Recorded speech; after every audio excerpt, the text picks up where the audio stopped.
Good afternoon, everyone. We are ready to get started. Hope you all had a great lunch. Welcome back to the second part of the professional track today. I'm Ronnie Tommen, the professional track chair. I'm sure we can all agree that we're hearing really great information that's incredibly important and very meaningful. There really isn't a better person to honor the legacy of Feda and Muhammed Almaliti. And if any of you had the pleasure of meeting Feda, she was an incredible human being. And through tragedy, we can still celebrate life and do really beautiful and meaningful things. And we are so honored to have Dr. Amanda Kelly, AKA Behavior Babe. If you don't recognize the name, you probably recognize the title, to share her wisdom. And very respectfully, we're not going to go into all of the different, we all know the accolades that Amanda has. She's an incredible BCBA and has contributed so much to the field, but today is about Feda, and I'm gonna let her take it away. So please welcome Amanda. Thank you. Hello, everyone. How are you today? My name is Feda Almaliti. I'm the Vice President of the National Council on Severe Autism. I'm a mother of 2 children with autism, one who's very severe, who's 15 years old. His name is Muhammed. I want to welcome everyone out there to, let me just get into it because we had some technical difficulties earlier. I really want to welcome to here with us is Dr. Amanda Kelly, better known as Behavior Babe. Thank you to Texas ABA for inviting me and the team of people today who are going to join me in our presentation. This is interesting because you are attending through Tex ABA in a hybrid fashion, meaning that many of you are here in front of me and in person, and many of you are at home, on the beach, I don't know, hanging out outside, doing what you do, accessing this conference today virtually, remotely. And what's interesting about that, if that wasn't fantastic enough on its own, is that I'm also going to be presenting to you live and in person, and in combination with videos of myself as well as my co-host or co-presenters. Of course, Feda Almaliti is one of the most incredible advocates, parent warriors, mama bears, and my best friend. I was one of probably a handful of best friends that she had, being such an outgoing and incredible life force, if you will. And it's so still just perplexing and bewildering that on September 26th of 2020, Feda and her son perished in a house fire. I still have a difficult time understanding how somebody so vivacious and bold wasn't omnipotent and invincible. And so despite our loss, many things have come from us all knowing Feda Almaliti and getting to know her family. And so I have the great honor of presenting to you about her life, about her son, about her family, about her friends, about the community, about the autism community in particular. And so it is my great honor and great pleasure to take you through this journey today. It's going to be an emotional one. I am going to shed tears. I imagine you might as well. There's no shame in that. I hope to make us laugh. If I can't accomplish that, Feda certainly will. You'll see she's incorporated into this talk. It's very much her story to tell. So without further ado, let's jump right in into learning about the advocate that Feda is, that Feda was, that she continues to be today through our talk on Feda and Muhammed Almaliti, their advocacy, our loss and the tragedy, and their legacy. Thank you for joining me here today. I am Dr. Amanda Kelly, or otherwise known as Behavior Babe, as introduced by our Texas ABA representatives and Feda herself. Throughout today's presentation, obviously, I just want to thank you all for being here. I read the abstract in the program. And I thought, well, that sounds like a bit of a bummer, especially after lunch. So I promise that we will talk about things that are emotional. Yes, there will be parts that are sad. Spoiler alert, you already know that we lost both Feda and Muhammed, so that hard part is there. We're going to drop that right in the beginning of today's talk. But really what I recognized as I was putting together this talk, one, I avoided it for months. I didn't exactly know what I was going to say, what the message would be, and how in the hell we were going to fill 3 hours, right? So if you make it the whole time, kudos, thank you in advance for sticking it out. If you don't, Behavior Live, check us out, and shout out to them for covering it and allowing it to be virtual. Thank you to TechSaba for these options. So what I did was I reached out to some individuals and I said, can you do me a favor? As I'm starting to put this together, I'm realizing it's not my story. It's really not my story, but I'm honored that it's a story I can tell. And so I don't think it's a testament to me as Behavior Babe. I truly think it's a testament to Feda. The fact that within 24 to 48 hours, about 15 to 20 individuals recorded themselves answering some questions and talking to us about certain parts of this presentation today. So I will take an opportunity to stop. I invite questions, comments, shout outs. Yes, bitch, gotcha, love ya. Any of that, applause, reinforcement. You can stand up, give me an ovation right in the middle of the talk. That's welcomed and honored here. Just want to let you know that this is a safe space for that. Applause, standing up in an upright fashion. Thank you. Just a sample what that sounds like. Appreciate you back there in the back. But again, this is a story. It's a journey of love, of a parent's love, of all of our love for the clients that we work with, for our commitment to the families that we serve, or if we are a family member, probably a lot of love for the providers who have been in our lives and our children's lives. So throughout today's presentation, I have behavior analysts, I have autism parent advocates, we have Jack or City, an autism self-advocate. But like I said, join in the conversation, interrupt anytime you want, or jump up and down and celebrate however you'd like. Cry if you want to. Thank you for my tissues. I came here being like, I need a pen and some water. I forgot the tissue part. Okay. So without further ado, let's just start off by introducing you to Feda Almaliti, as described by Stephen Wood, who's a behavior analyst in Kentucky, was most recently the Kentucky ABA president.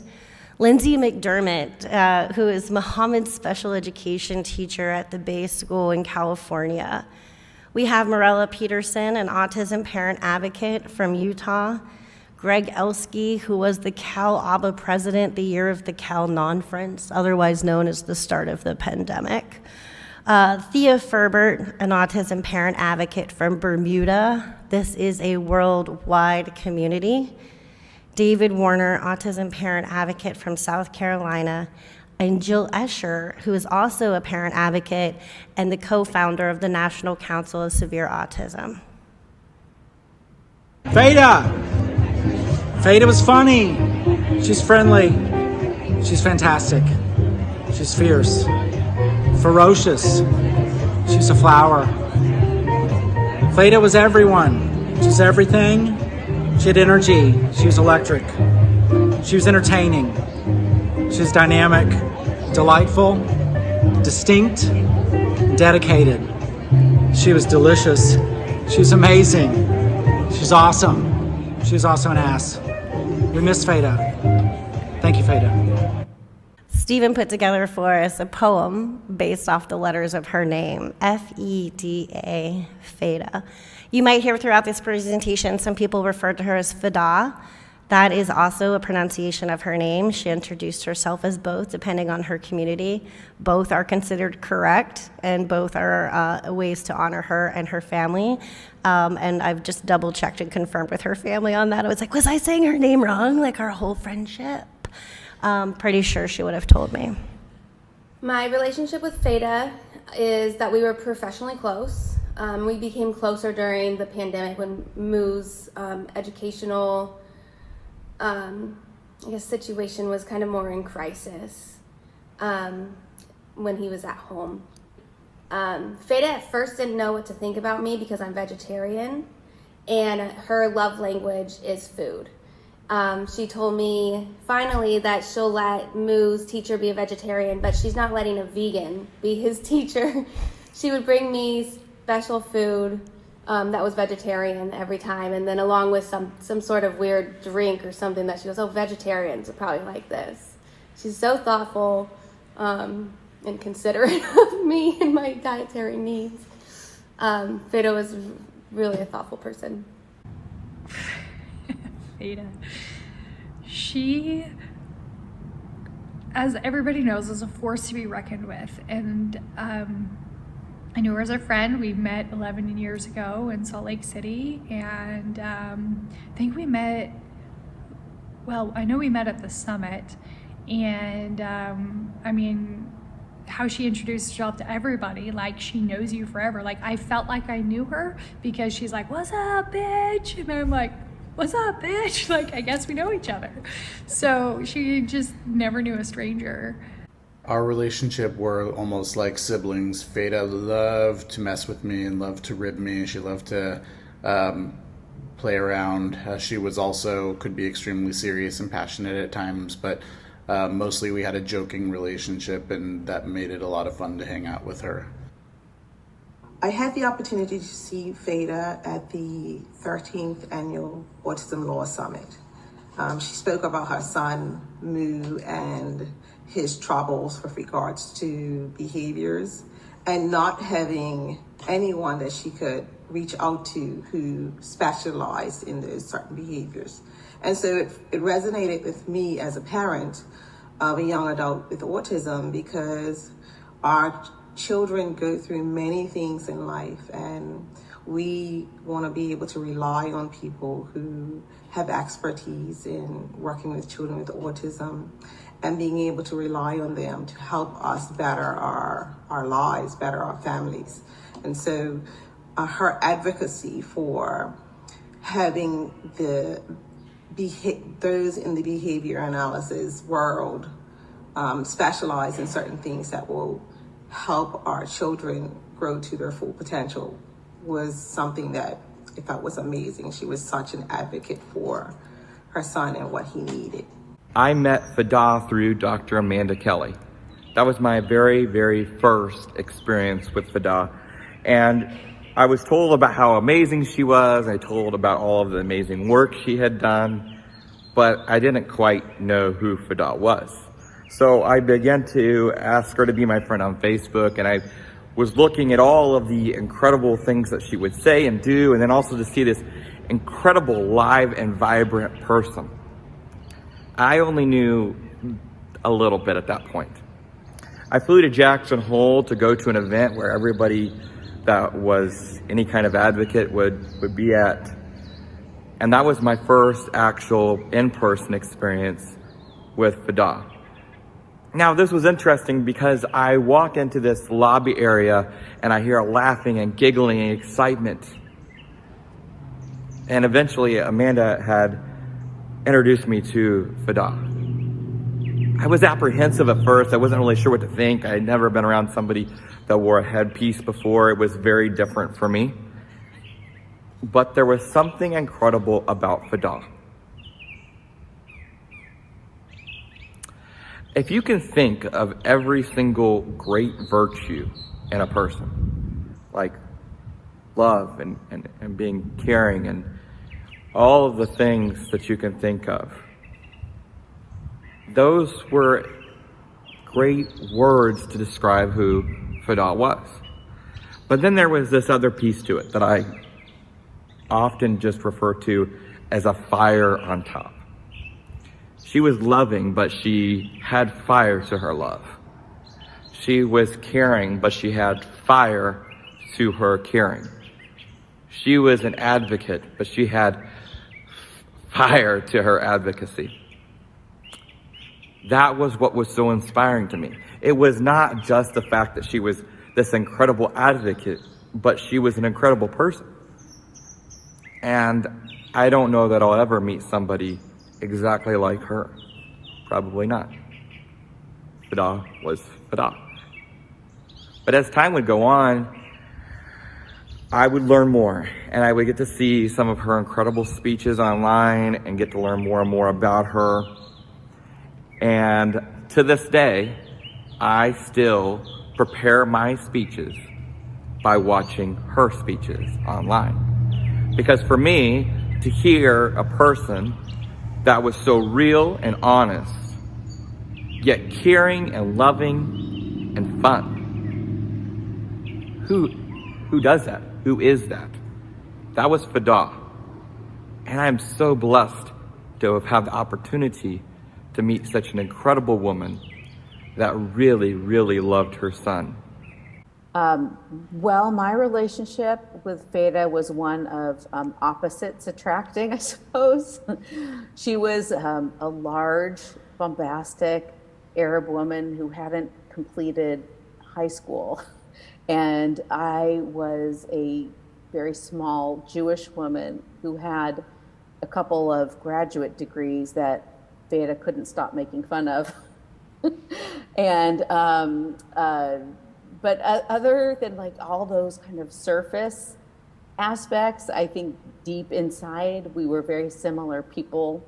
We met life with a kind of sarcastic humor that pervaded everything and made us ride through those bumps, if to put it mildly, in our lives.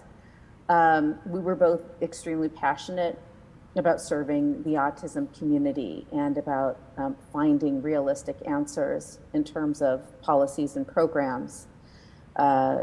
We love our kids to bits, but we were also incredibly realistic about their impairments and their limitations and needs. We also suffered no fools, and we had no patience for the incredibly prevalent amount of BS in the autism world. So yeah, we were so alike in more ways than we were different, even though one might say, just looking at us from an identitarian point of view, that we would have nothing in common. As you can see from these multiple perspectives, she was different things to different people. I think it's important for us to begin today's presentation talking about who she was and to hear some of these adjectives used to describe her. We heard bombastic. What do you think of when you think of that? You think loud, you think a presence, right?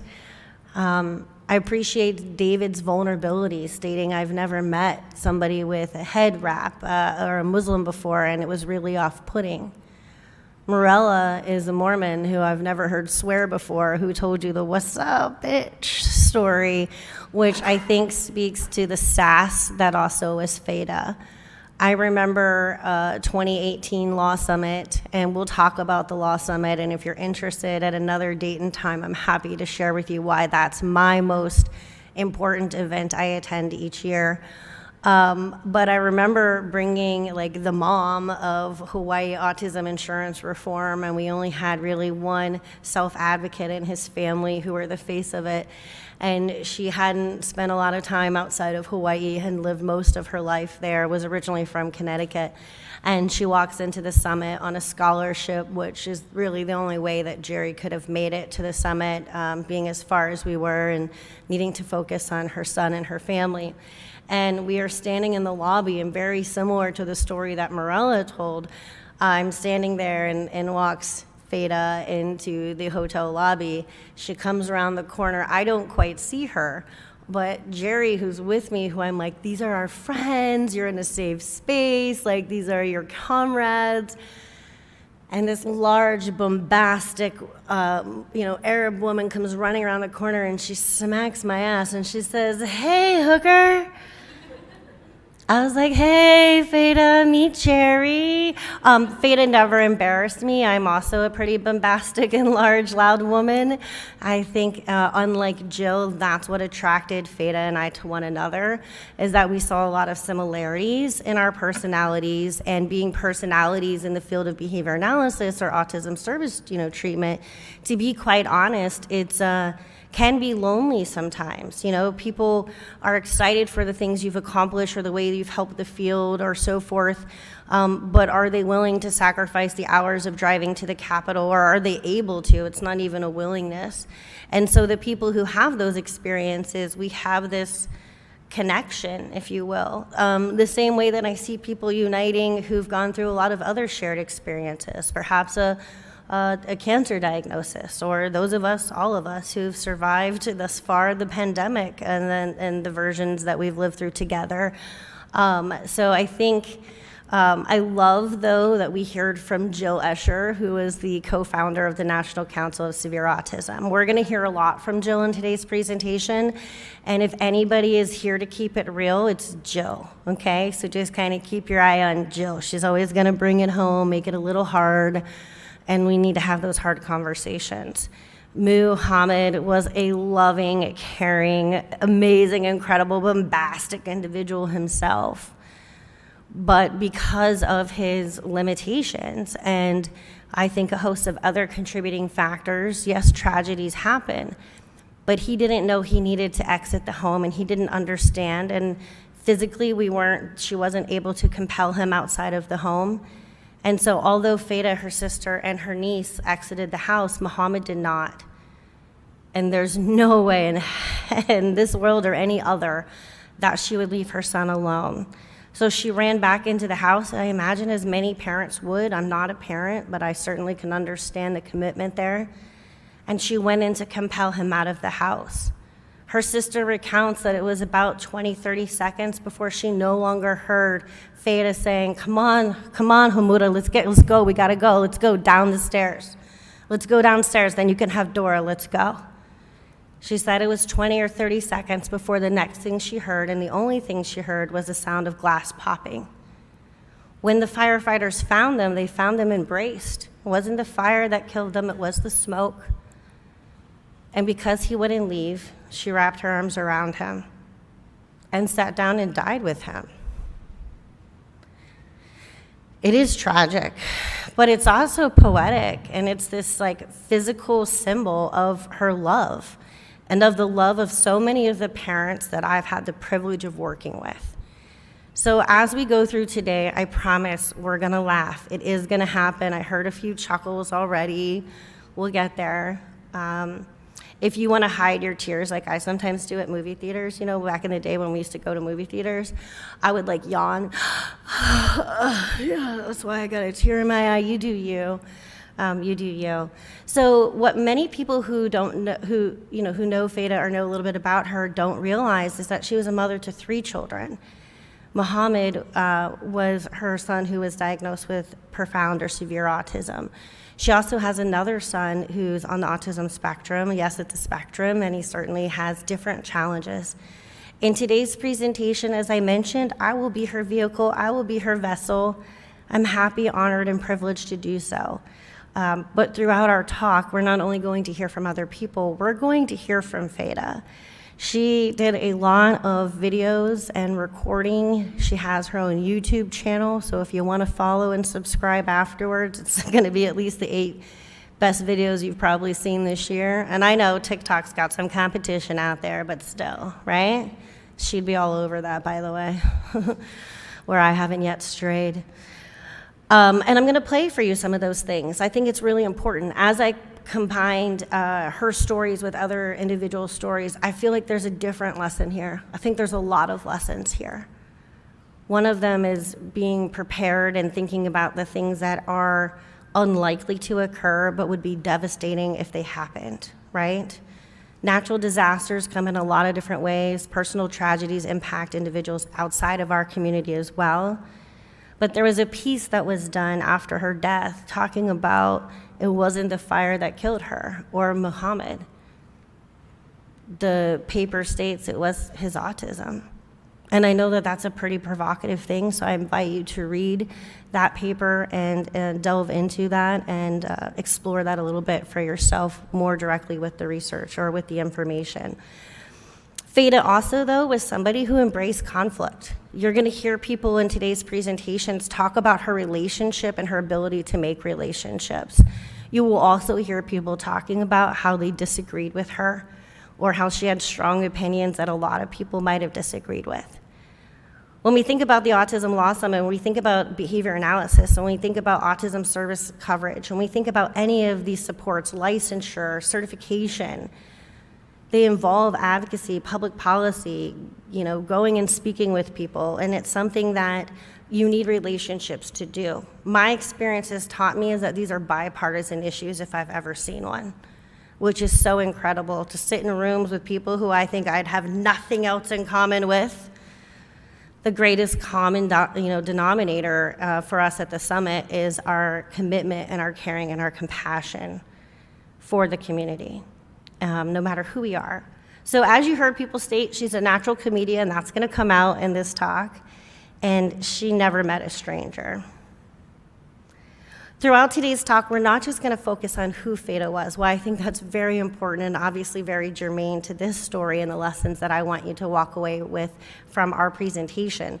But we're also going to talk about the importance of advocacy. We're going to talk about the history of autism insurance reform. We're going to think back about the things that led us to where we are today, because I think that's really incredibly important to inform where we think we need to be going next or where we're already headed at this moment. There's a lot of talk about adult services and the need for individuals to work with severe and profoundly autistic individuals.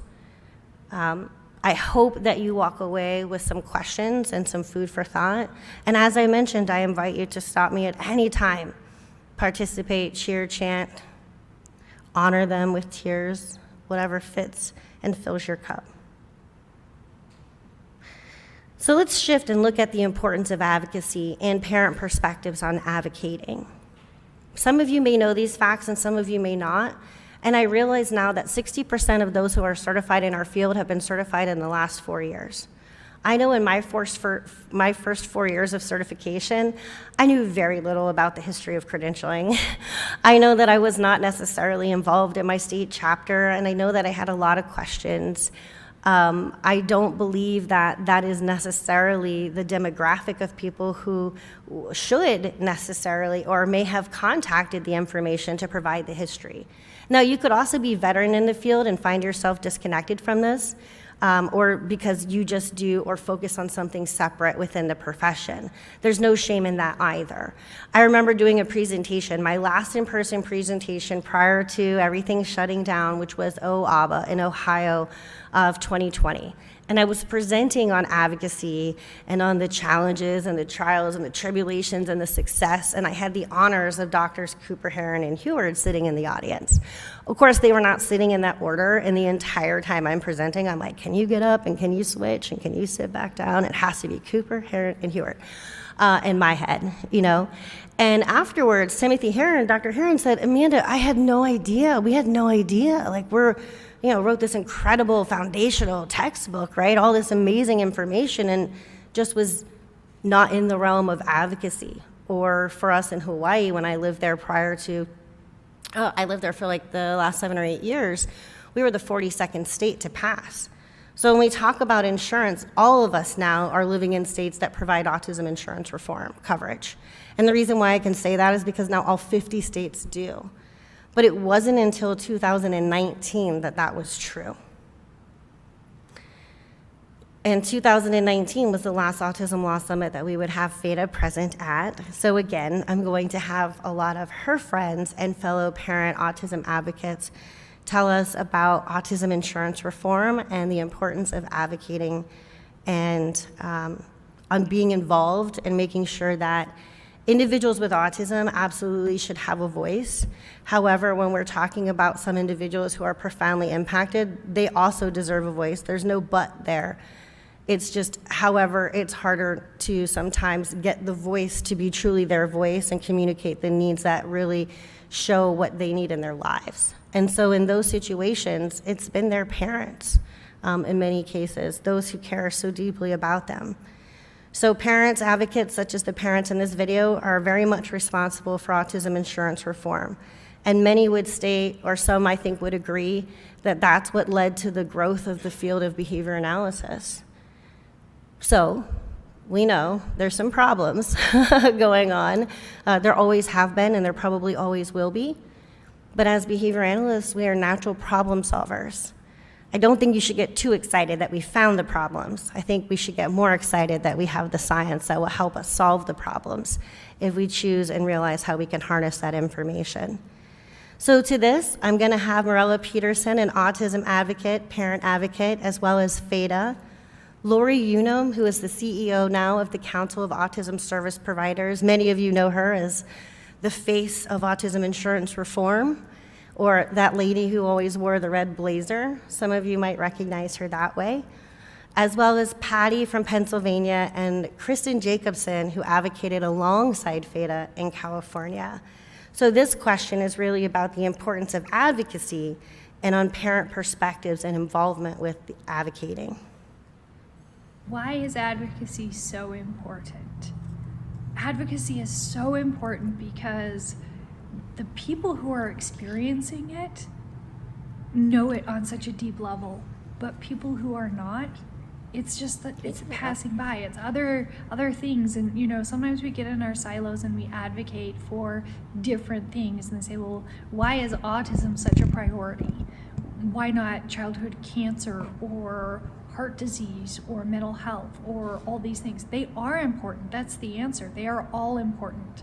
But advocacy in your realm that you understand, people don't understand on a very deep level what autism families are experiencing and what individuals with autism are experiencing and what they need. And so taking the time out of managing all of this that you know on just a level that you can obtain with any level of education, doctorate degree, triple doctorate degree, when you're in it, sharing it is really hard. And it's so important that those that are in it share it so that others can understand and contribute to the success of these families. So Muhammed is very severe, and I don't know how to explain how severe he is, but he's pretty severe. So when you're a kid, and he got diagnosed at 14 months, which is really early for a diagnosis. And you had to press to get that diagnosis. I had to press to get that diagnosis. So I just want to be clear, you have been fighting this since he was a baby, fighting for him. Yeah, first, you know, I kept saying something's wrong with the kid, something's wrong with him, and they're like, oh, he's fine. You know, is he watching a lot of TV? You know, what are you doing looking at me? I'm like, dude, there is something wrong with this child. This child has regressed. And there was at one point, I remember I took him to like 3 different doctors, and the last doctor, total hippie. She goes, maybe he's watching too much TV. Because like, you know, she asked me how much TV he watches. I was like, yeah, he watches Dora the Explorer. You know, what's wrong with that, right? It's educational. I think TV is educational. And then she's like, maybe he's watching too much TV. I was like, you know what, that was it. Lady, there's something wrong with my kid. I'm not leaving until you tell me what's wrong with him. And then she went and brought this paper. It's called the MChat. It's 10 questions. I had no idea. And I just went and filled it out. It was like, does your son like look at you when you talk to him? Yeah. Does your child play with other children? Does your kid babble? You know, and he couldn't do any of those things. And she looked at me and she's like, I think your son has autism.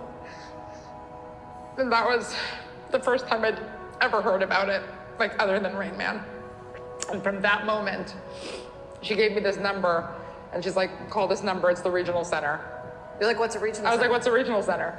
And she's like, they can help you.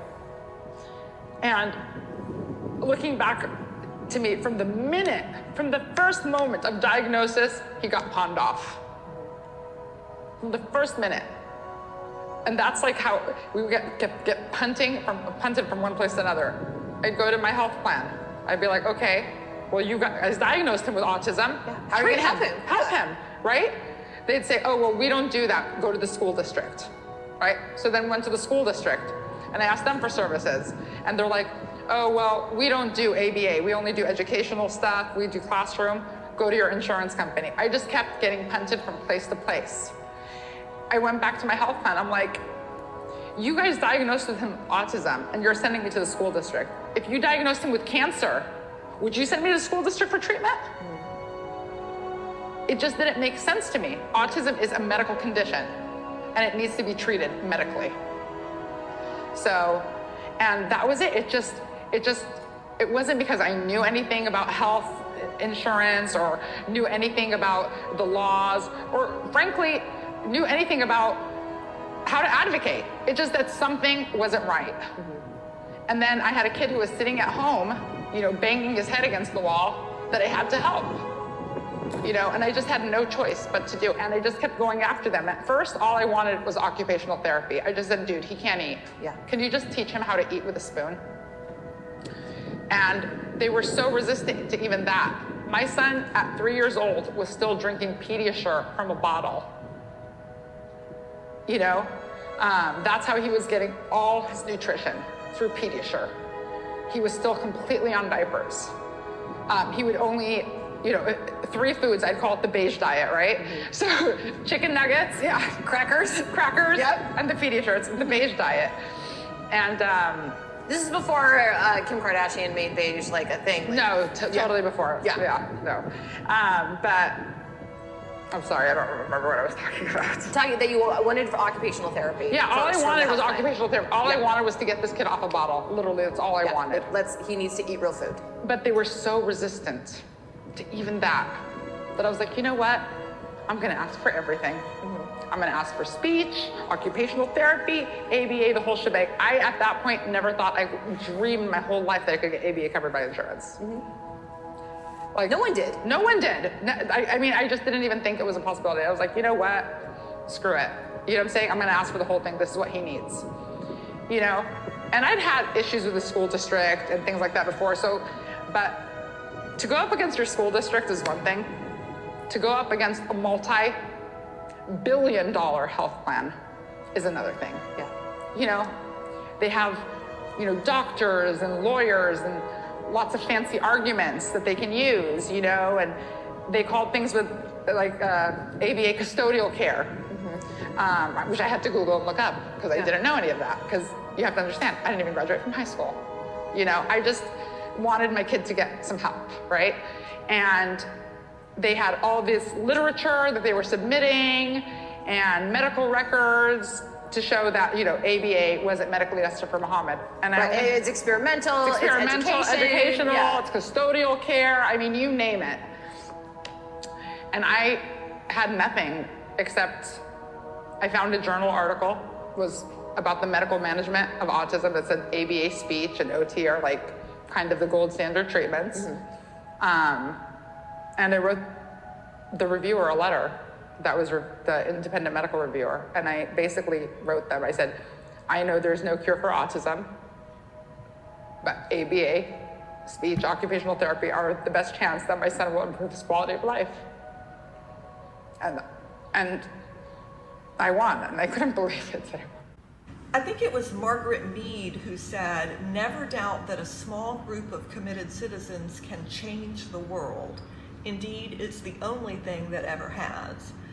I love that quote, and it reminds me a lot of Feda because it just captures the way, if you really want to see some kind of systemic change in the world, you got to take the bull by the horns and go out and do it yourself. I also love the way Dr. Seuss put it. Unless someone like you cares a whole awful lot, nothing is going to get better. It's not. And that reminds me of Feda too. I love the way that she advocated not only for Mu, for her own son, and she was masterful at that, mind you. I thought she was extraordinary at telling his story and convincing people, persuading people to give him the services that he needed. But then she took it a step further and she advocated for systemic change so that other people wouldn't have to fight as hard as she did. I love Feda, I love her advocacy style. I miss her so much, and I love that this tribute to her advocacy is being done today. So my journey advocating for autism services began when my son was diagnosed with autism at age 4. He's now 15, so 11 years ago. And we lived in the state of Utah, and there was no coverage. My family was extremely fortunate. We had coverage out of the state of Florida under a separate plan. So my journey began with a passion to make sure that other families could access the services that I could see were really helping my child. And it broke my heart that some kids were able to access it and some weren't. And we were blessed enough that we were.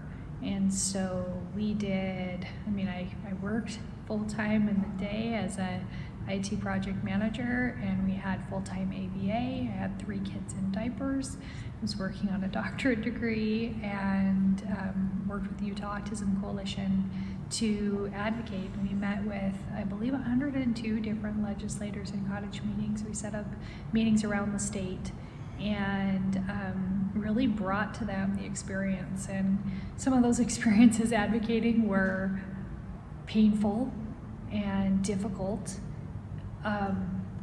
embarrassing, and yet we felt compelled as a family to put ourselves out there and advocate so that other children could access these services that were making such a big difference in our lives.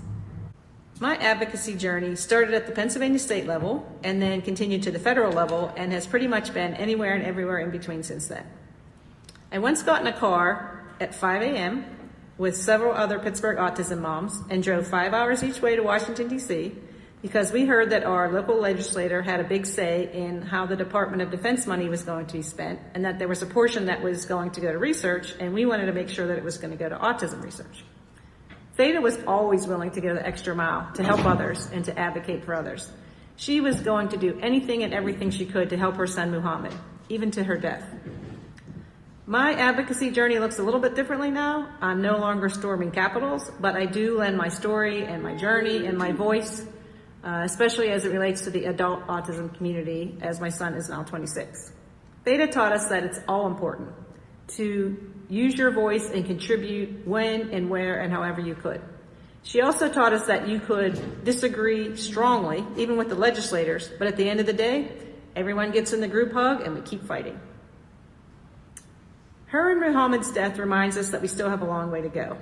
ABA is critical. It needs to start early and be given often and continue through the adult lifespan. We all need to make sure that that happens.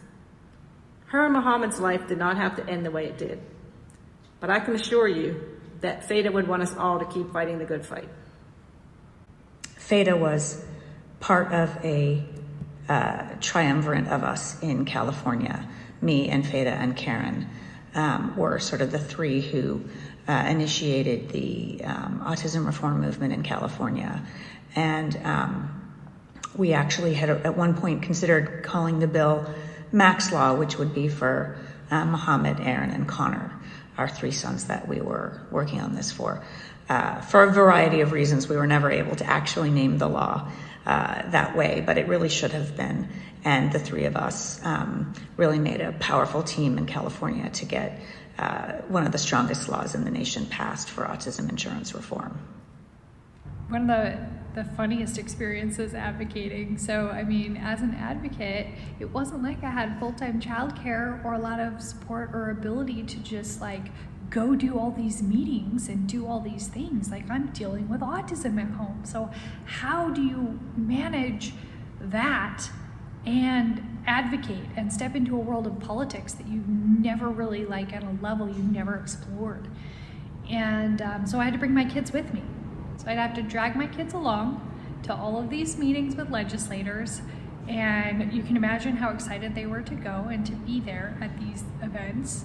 And I would joke that my kids knew more legislators than Disney characters, because we went to Disneyland and they didn't know who Disney characters were, because our evening wind down was to go to a cottage meeting, and I would bring 3 kids in diapers that were insane. I have twins and one that's 2 years younger, and we would go and advocate as a family with other families. And one thing that was so impactful and difficult was that often in these meetings, you would see autism firsthand. One experience, they changed the room on the library, and a friend of mine who brought her teen had already prepped her. She had showed her the library, which room we were gonna be in, how this was gonna go, how to shake his hand.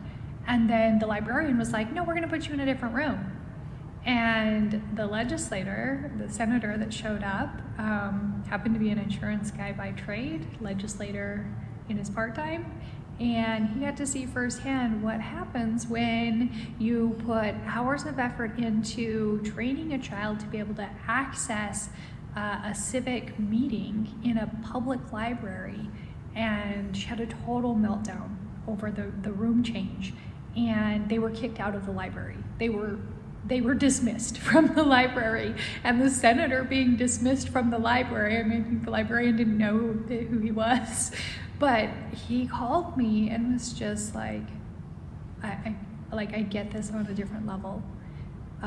Watching her, and the poor mom called me and she's like, that went so badly, I didn't get to say anything that I needed to say and tell how important this was. And it was like, you know what, your daughter said it all. She said, I need help. And he saw that and he heard it, and he became a really strong advocate.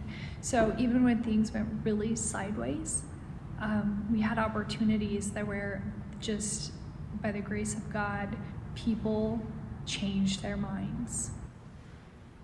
Something that I realized when advocating for autism insurance reform and licensure in Massachusetts and in Hawaii was who was maybe your opposition one day could become one of your strongest advocates and allies. And it's really important not to pour cement around your feet too much and to stay too firm. I remember when we had the support of Lori and her colleagues and Mike Wasmer in Hawaii, and we got a bill passed, and it was like to a certain age, and there was an age cap. And I was like, I'll be damned if that's gonna pass. And Lori's like, cool, you play the bad cop and I'll play the good cop. And I'll go in and say, well, as long as we get something, we're getting somewhere. And you go, no, I'll be damned. And then maybe they'll meet us somewhere in the middle. And I really learned truly, actually, what we mean by shaping and by incremental change in that terminal criteria. So when we think about behavior analysis, you might be sitting here, I see many of you are very engaged. I appreciate that on behalf of Feda and all of those who participated in making this kind of documentary available to you. But also it's asking, the sort of question of like, what do I do in my life that is advocating? And you advocate all the time. You advocate on behalf of your clients or your children or yourself or with yourself at the doctor for them to listen to you because you know your body better, right? Or you advocate when you need something done or you don't want the mailman to constantly park or kind of rip up your front yard or whatever it is. We advocate all the time. So when you're hearing us talk about advocacy, I think you could think big A or you could think little a. And I think that these messages are probably generalizable no matter how assertive or bold you feel your advocacy is. Hopefully there's information that you can take into any level that you're advocating. So this is a 3-hour event that you signed up for, right? Just to remind you. In a couple of minutes, I'm going to have us take a 10-minute break. I've scheduled 2 of those into this talk. I think some of that is needed just for us to kind of regroup, get back, and kind of shift some of the tone of where we're headed. This talk is chunked into, I'm trying my best, into 3 sections. One is sort of who is Feda, who is Mu, autism advocacy, the parent advocate warriors, if you will. The war for their children, by the way, just to be clear. And then also to talk about severe autism and to talk about our responsibility as providers and to talk about what we can be doing to elevate the outcomes of things that might be unlikely to occur, but if they were to occur, would have very dramatic, traumatizing, and horrific outcomes. And then at the end of the talk, I want you to hear from so many of those who contributed today as to what message they want to give you and what message Feda would like to leave you with. So if you're comfortable going with me through another section or so, I think we could take a break in about 5 to 10 minutes for our first break. That break is going to be 10 minutes only. And you got to get it while it's at, because I'm starting right on the minute, okay? So if you want to if you know in your mind you're a little like of a lollygagger, if you lollygag a little, go ahead and schedule your break for 6 minutes so that you'll be back in 10, okay? When we're ready. We're not ready, just to be clear. So I mentioned the phrase autism warrior moms and dads, and I want to acknowledge that we are becoming, I think, increasingly aware of the impact of our language and our words, and we're trying to be, I think, inclusive and considerate of multiple perspectives here. Today, I am not generally presenting a self-advocate perspective, although many families, as Mirella just mentioned, brought their children or individuals with autism there to advocate. And I think one of the things that I took away from what she just said was you can sit there and talk about autism, or you can experience the impacts from autism. And that's where I really feel that self-advocates and the families who brought their children with them have been so impactful. So this certainly is on behalf or in conjunction to the advocacy that those individuals do on their own, as well as the advocacy that the families are doing for the needs of themselves as well, their family unit.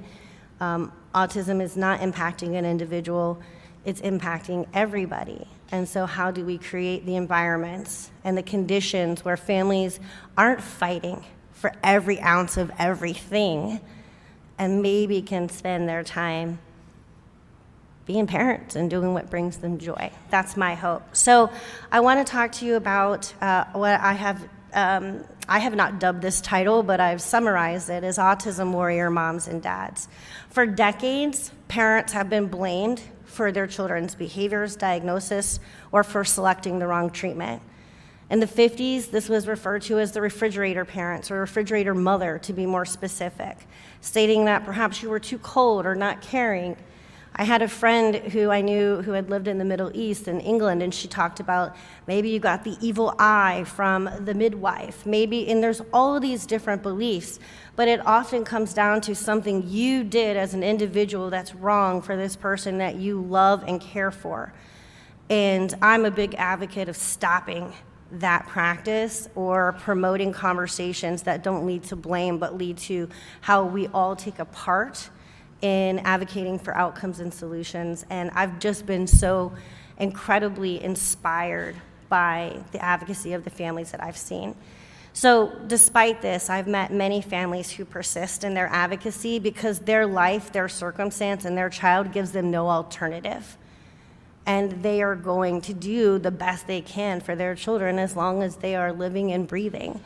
And many parents of children with autism, adult children, young children, talk about their biggest fears, what will happen when they're gone. They're worried their entire lives. They're fighting for the right to these services. We have to fight for the right to the quality. We have to bring the quality and step it up, or continue to step wherever you fall in that, dance exercise. So I just want to take a moment to commend and to thank and to tee up the next conversation on the parents who persisted in their advocacy for not just their child or their children, but really for all children whose families may not have the ability to do that. As I mentioned, I believe this is best titled Autism Warrior Moms and Dads, the War for Their Children. This is going to be told by Feda Almaliti, Kristen Jacobson, Sarah Troutman, who, by the way, I'd like to thank Sarah and Ryan O'Donnell for granting permission for inclusion of that on-location clip that I just showed, as well as everybody who contributed bits and pieces of some other recorded pieces. Mirella, again, who sort of brings it home and brings the laughter on behalf of Feda, and then a podcast excerpt. I think we should be able to get through those pieces and then take our break.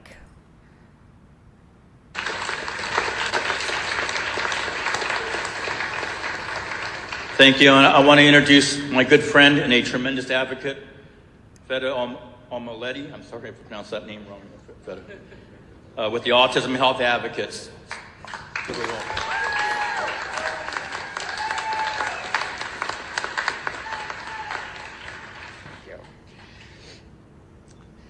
This is my son, Muhammed. He's almost 7 years old and is severely affected by his autism.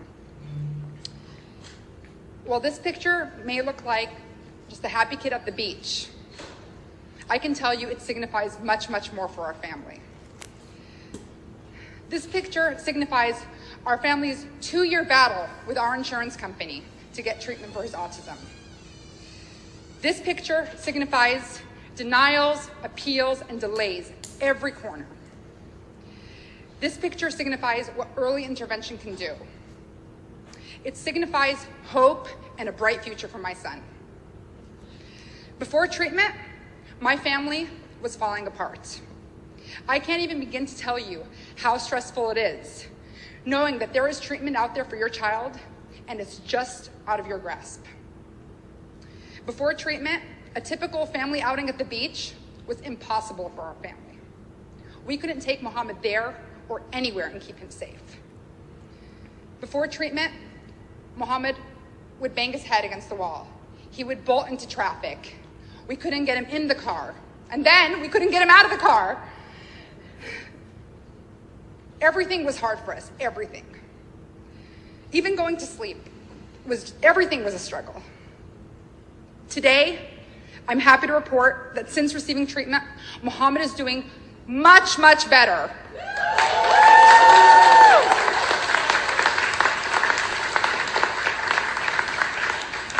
We can go anywhere. We go to the beach. He can speak now. Muhammad can call me mama.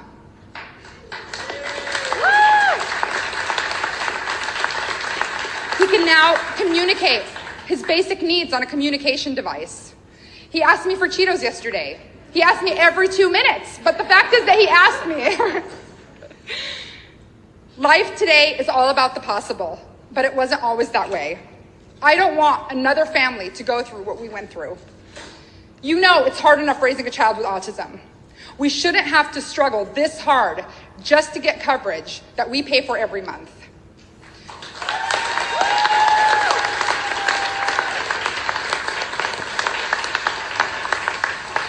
Senator Steinberg has heard our pleas. He's listened to our stories and understands our struggles. And we're here today to make sure that Governor Brown understands them too and pass SB 946. So when I think of advocating with Feda to pass our California insurance law, one of the things that strikes me the most was just what an impactful speaker she was. We would spend hours driving back and forth to Sacramento and really think about exactly what the testimony should say, and we'd try different things back and forth, and we'd come up with the perfect language.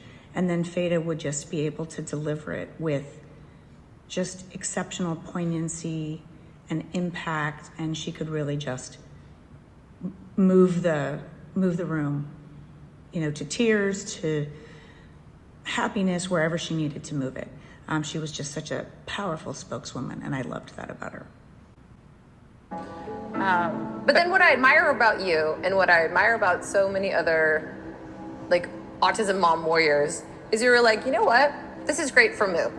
This is going to be transformative for Moo, and I'm really excited, and it's great for our family. We're not the only ones. No. And this needs to be something that's extended to everyone. Yeah, because it's not fair. It's not, every kid should be entitled to what Moo has. And that's true. But I knew not every single parent could had the bandwidth to do that. The understanding, the resources, the support, everything. And I think I told you this, I love kids with autism and all, obviously, and I care about them and I want them to all get the treatment that they deserve. But really, I didn't want parents to suffer like I did. I didn't want one more family, to go through all those sleepless nights not knowing that if their kid is going to make progress or if they can get the therapy for them. I just didn't want another mom or dad to go through what I went through. I cared about the kids, but I feel like people forget sometimes the plight of the parents. Mm-hmm. It's really easy to look at a kid with autism and feel sympathy for them. It's a whole other thing to look at their families and really understand what they go through. How do you go about creating a support system or finding the people, if you will, especially in the community? Okay, well, my family is really my autism mom friends because they're truly the ones that understand. I mean, I do have family in the area, but they don't get it, and they're the best support system that I have. It's not that they're specifically coming in and helping me with my kid because, I don't want to help them with their kid. I always say, I'm not watching your kid. You don't watch my kid. But it's just that moral support And honestly, the easiest thing the thing that helps me get through every single day is a sense of humor. I mean, when my son is like biting me or ripping something up, like in the moment, it sucks. Like I can't tell you that, oh, I sit there and when he's doing something, I'm laughing. I'm not laughing, okay? I'm really upset and it's not crying. But then later on, I will call my friend and tell her something, and I'll take a picture of like the seat he ripped up. I'll be like, dude, it looks like he's like Wolverine or something, you know? And we'll be able to laugh about it. And that's the one thing that has helped me the most is my sense of humor. So nobody has quite like Feda's sense of humor. I know that clip was a little bit harder to hear. In it, she was talking about how it's her sense of humor and the fellow autism moms in particular who help her get through her day. And she said, I have family in the area, but they don't get it in the same way. And she said it's her sense of humor. So her son would sometimes engage in very intense, aggressive, and property destructive behavior. And she talked about a pillow being ripped up. And she said, I'm not laughing when it happens. Of course not. She's very upset. But I was the recipient of some of the text message that it's like, who do I live with, the Hulk or Wolverine today? You know, and try to find her way of kind of coping with and making a little bit light of her situation. Where would we be without autism warriors? You know, where we were 30 years ago, where we're putting people in institutions that could live full, happy lives. We would be missing out on the joy that these families and these children bring. Because these warrior mamas, they say, you know, or warrior parents, I guess, warrior daddies too, they step up and say, my child has value. They mean something to this world. And then there's opportunity for people to experience their greatness. And it makes me really sad to think where we would be if children were institutionalized instead of being habilitated and given the skills and opportunities to share their light with the world. We've had a lot of conversation about who is Feda. And not nearly enough. If she was here today, she would tell you that it's you could stick around for the entire season and that it will get renewed on Netflix, Hulu, and all the fun channels as well. But let me talk to you about who is Muhammed. We lovingly and affectionately refer to Muhammed as Mu, and you will hear both names used throughout. Both are correct. Hamuda is also another name you may hear. That's also a nickname or a name for Muhammad or Mu. So the next phase of where we're going to go is to start talking about Muhammad and start talking about the impacts of severe autism or profound autism, whichever language you feel most comfortable with. Nothing quite like a photo montage, so I wanted to just show you some of my favorite pics of one of my favorite young men. Muhammad picture here. What his shirt says in that top corner for you is keep calm and fix on. One of his sometimes felt like perhaps stimulatory behavior, other times perhaps compulsive. That was always a conversation we were having. But I see it as another integration of the humor that was so much a part of their family. And then on the bottom corners, you have Muhammad pictured with Lindsay dressed as a giraffe. We've already seen her speak for a moment about being a vegetarian. We'll hear more from Lindsay. And Carissa. Carissa was Mu's case manager at the Bay School where he attended school. And during the pandemic, he received his services in the home. And Feda actually contracted her separately and hired her to be Muhammad's teacher in the home. So we have some really interesting perspectives from both Lindsay and Carissa to tell us a bit about who is Muhammad. But first we're going to hear from Jill Escher. As I promised, there's a commitment to keeping it real. I think all of their stories and contributions are real. Let's begin with Jill. Mu was very severely autistic. I think everybody knew that. Feda was completely devoted to Mu, and as everyone knows, Mu was completely devoted to Feda as well. He loved her, but he didn't understand how much he could hurt her. It was not infrequently that I would receive texts with pictures of bruises on her body that Moo had inflicted on her, or a frantic phone call saying that Moo had just choked her, again, not purposefully. And, she thought that she would pass out, or that Moo had, pushed her against, some wall and she thought she was going to suffocate. I mean, I'm telling you these things because I think Feda wouldn't mind you knowing the truth.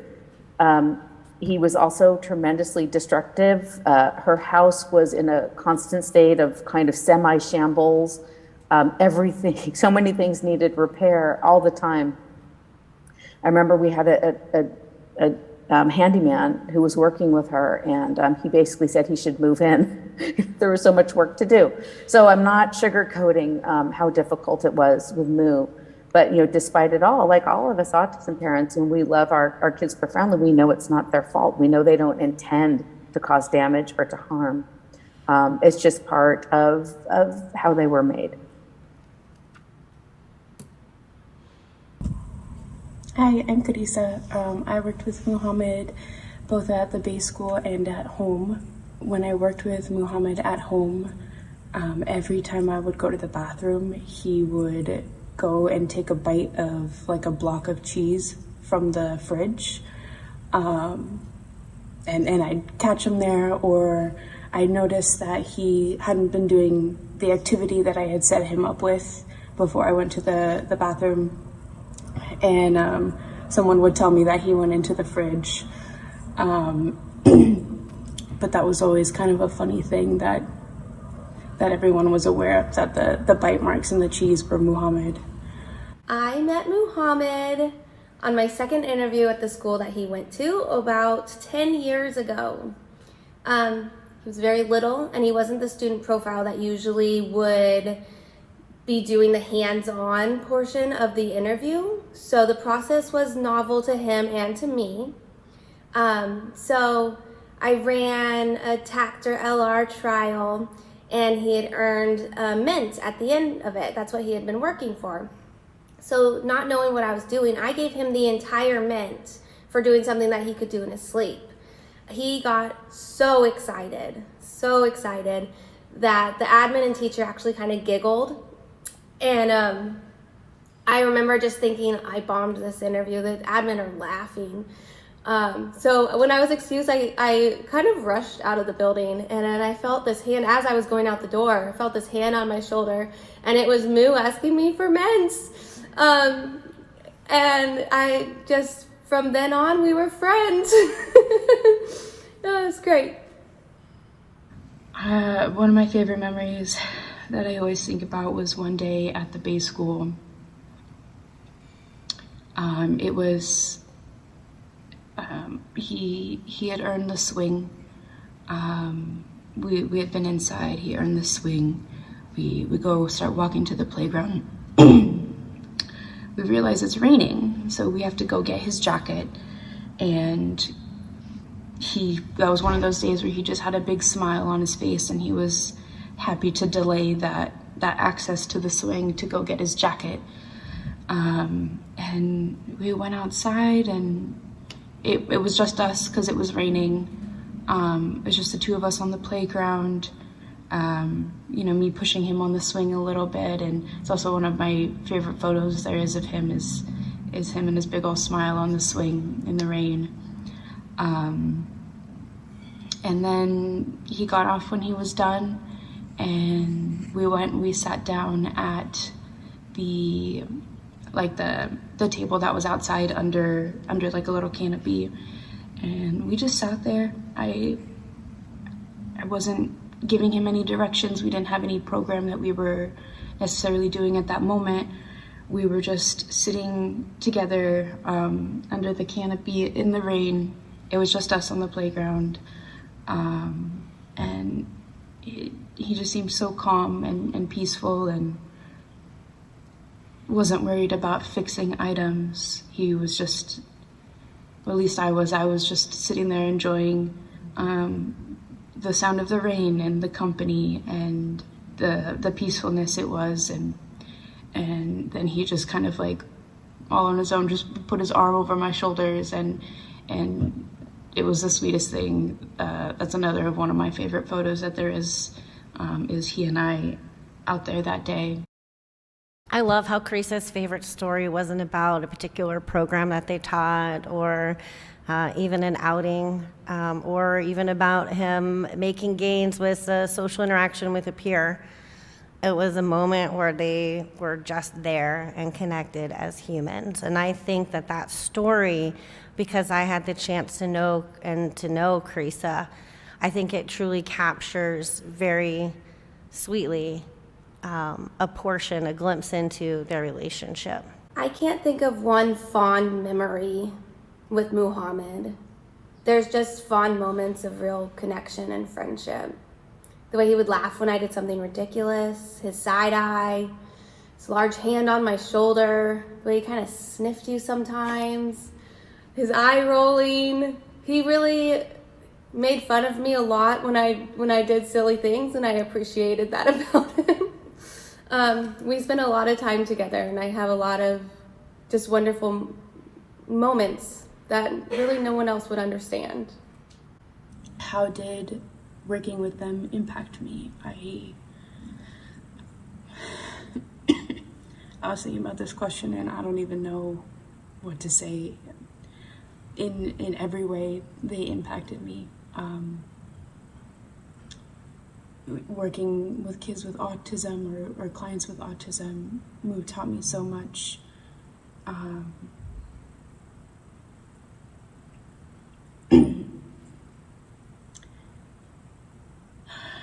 No words are gonna be able to express.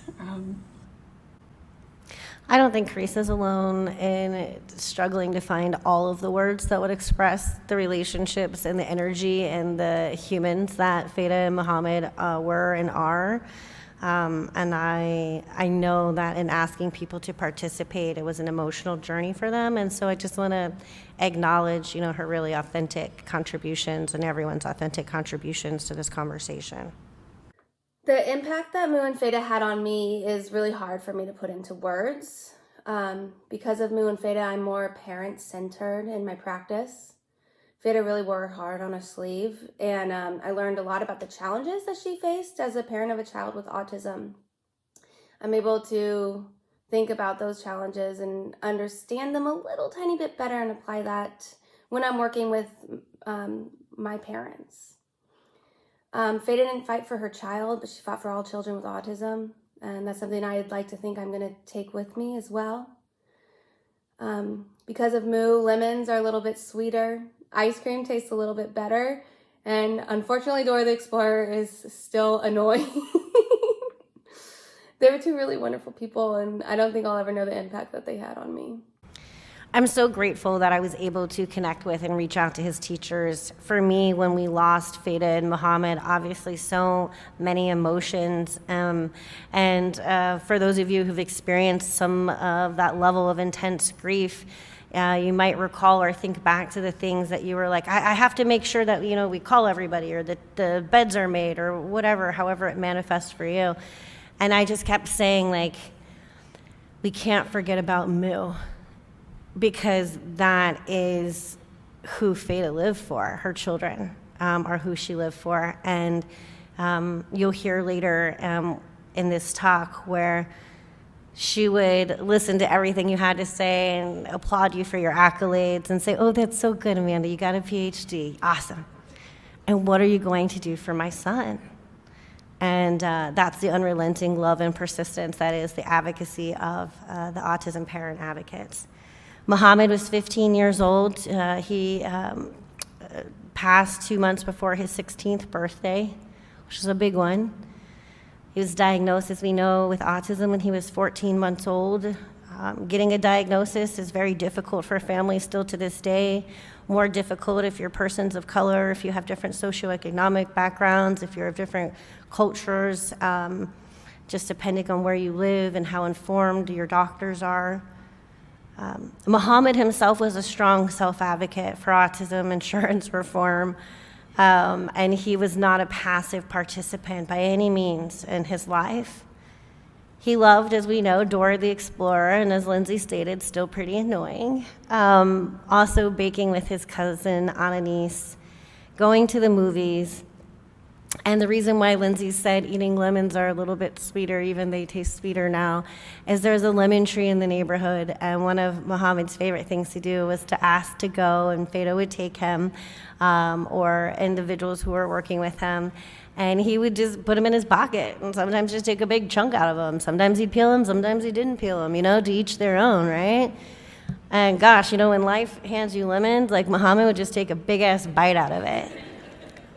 And if that right there is not a message for all of us, I don't know what is. Muhammad was loved dearly by everybody in his life.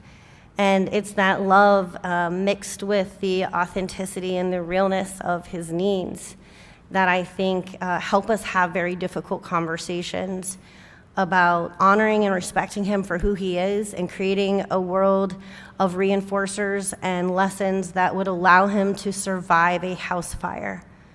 It is not all one or all the other. We need compliance or cooperation, how you wish to define it or describe it. We also need individuals to advocate and to be able to say no and to be able to have autonomy and choice. These are not exclusive, mutually exclusive of one another. So since you've done just a phenomenal job of joining me here through videos upon video, I want you to know that Muhammad was loved dearly, particularly by his mother, who made sure that his life was dope. And I do not own the rights to this song. My life is dope and I do dope shit. My life is dope and I do dope shit. My life is dope and I do dope shit. My life is dope and I do dope shit. My life is dope and I do dope shit. My life is dope and I do dope shit. My life is my life is my life is my life. My life and everything I do is dope. I took some inspiration from a Kanye quote. The dude can be a schmuck, but he said this thing one time and it stuck. Let me explain. I got a problem, but it's internal. See, I'm always overthinking, but the bigger hurdle is I need better friends in my inner circle. Too many rats got me feeling like a ninja turtle. Now I'm chasing these dragons the way a knight does. I hit the doctor up and ask her for the right drugs. She said I need therapy for my psych, but it's hard to talk about like the first rule of Fight Club. I am Jack's sense of rejection. I am Jack's unchecked depression. Whenever I get in my own way, I remember what Kanye used to say. My life is dope and I do dope shit. My life is dope and I do dope shit. My life is dope and I do dope shit.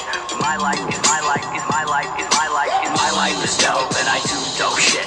My life is dope and I do dope shit. My life is dope and I do dope shit. My life is my life is my life is my life. So why do we complain? Is there something in our brains?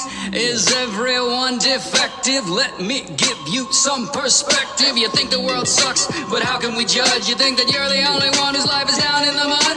Well, maybe it'll change. I doubt it because the world doesn't suck, your personality does. 7 billion people, how you think that you're alone? How you think the Lion King rose up to claim his throne? Hakuna Matata, Pumbaa, and Timon. If you wanna see the truth, look up from your phone. Okay, class, yes, now I'm giving homework. And when you tried everything and it don't work, memorize that Kanye quote first and repeat it till your goddamn throat hurts. My life is dope and I do dope shit. My life is dope and I do dope shit. My life is dope and I do dope shit. My life is my life is my life is my life is my life is dope and I do dope shit. My life is dope and I do dope shit. My life is dope and I do dope shit. My life is my life is my life is my life. Don't let these moth you down. Just look in the mirror. Look at it. All right, now repeat after me. Haha. I am the one who knocks. I am the one who spits truth till there's phlegm in your socks. I am the future, a human DeLorean. Check my bloodline, all you see are midichlorians. I'll say everything I want to say with no regard. And if I'm ever dissected and torn apart, they'll find peace inside of me. Noah's Ark, billionaire, philanthropist, playboy, Tony Stark. My life is dope and I do dope shit. My life is dope and I do dope shit. My life is dope and I do dope shit. My life is my life is my life is my life is my life is dope and I do dope shit. My life is dope and I do dope shit. My life is dope and I do dope shit. Feda, not a behavior analyst, certainly understood the principle of reinforcement. And this is a video that she put together for his IEP and his behavior analytic team to show them all the cool stuff that they had helped Muhammed do and access, and wanted them to know that this should be at the forefront to the future discussions that they were having at that day's meeting. So a little bit of a reinforcer, a little bit of a primer, like, hey, just remember, we're aiming for the best. You'll notice in that video, or if you watch it again, it's on YouTube. She has a YouTube channel, so go to Feda Almaliti on YouTube, check out My Life is Dope, along with a few others. And you can see he was snorkeling and scuba diving. He was going to Disney. He was having a massage and having like the ear candle thing happening. Like, these are things we couldn't imagine for many of our typical developing or neurotypical 5-year-olds, or for ourselves or our spouses. What she did, and she did so well and so boldly, was she created space in the society and the world that we have for her son, while simultaneously advocating for him to get the supports and the treatments that he needed in order to develop the skills. Now, it sucks so much that they died. But what I tell you is we weren't programming for his death. We were programming for his life. And she gave him one dope-ass life. So. Next, I want to talk about the National Council for Severe Autism and talk about severe autism. You're going to hear from Feda Almaliti as well as Jill Escher. Well, I mean, it was pretty obvious. I mean, we were both increasingly aware of the incredible trivialization of autism that was happening in the media, that was happening in the mainstream advocacy organizations, that was even happening, shockingly, in research. There was sort of this process of normalizing something that has been traditionally one of the most disabling of all neurodevelopmental disorders. And Feda and I were having none of it, and neither were the vast majority of our friends. So we put our minds together with many other parents and practitioners who shared these concerns. And from this need that we saw to be much more realistic and forthright about autism, we spawned NCSA. And Feda was incredibly instrumental in forming it. You know, her energy, her creativity, her connections, her desire to tell her story and other stories. It was all completely foundational to creating NCSA. And again, it goes without saying that the loss of Feda is a scar that we will never, ever recover from. Her passionate advocacy, far more than anybody else. If she were here today, I know that we would be so much further ahead in our agendas because she was so outspoken and unwilling to take no for an answer, as we all know. Her loss, unbelievable, incalculable loss to us and to the world, honestly. NCSA, National Council of Severe Autism, the website, if you're interested, is www.ncsautism.org. You can learn more information about the National Council of Severe Autism. Something that I found a little haunting and also pretty exciting was I had also asked Feda this question: why did you co-found NCSA on a podcast episode that she did with me on the Behavior Babe podcast? And so we get to hear from her why she formed or co-founded NCSA. So the reason that we founded it is that we found that a lot of the advocacy, whether it was like the IACC, the President's Commission on, autism and disabilities and things like that, and a lot of things have been kind of really, the direction they've been going is the people that have been put on them have autism, but they have very high functioning autism. These people, like some of the people that are on there, have law degrees and have finished college and things like that. And then they would say that they speak for the autism community as a whole. And what it is that I feel like their needs are very different. I do not doubt at all that they have needs, and they absolutely need support and lifelong support. But the needs are very different than the needs of, say, my son. So the reason. So she's talking about the fact that autism as a diagnostic criteria is now intended to include everybody on the spectrum, whereas prior to the current DSM Diagnostic Decisions Manual, it was separated. Many of you may remember PDD and OS, Asperger's as diagnoses, currently not a separate diagnosis. And what maybe very unintentionally came out of that categorization, my understanding was it was intended to express that you can be anywhere on the spectrum and have significant needs, and to classify functioning levels, for example, is something that is not particularly useful because it might really indicate functioning from whose perspective and bias and so forth, and you could be, quote, high functioning and be struggling very much. And so that's one perhaps intention, but also what's happened is that now individuals who perhaps have the ability to speak are stating this is an autistic perspective, and it is an autistic perspective of that individual and their experiences. And so certainly I think what she was stating and what she communicated with me was, what do we do for the children who the people who know them the best are those who care for them and who are caregiving? And can we also have a way to provide a voice and a way to support these families and these individuals? And so that's why I implore you to check out and see if you find the resources particularly useful. I certainly appreciate the sentiment behind what founded it. And then I see just on their social media in particular how many other families are feeling like, I didn't know there were, for example, groups or other people, or I thought I was alone, or I thought maybe I did something wrong, and there's that self-guilt and blaming piece. And so anytime we can create a community of unity, it's something that I'm interested in exploring.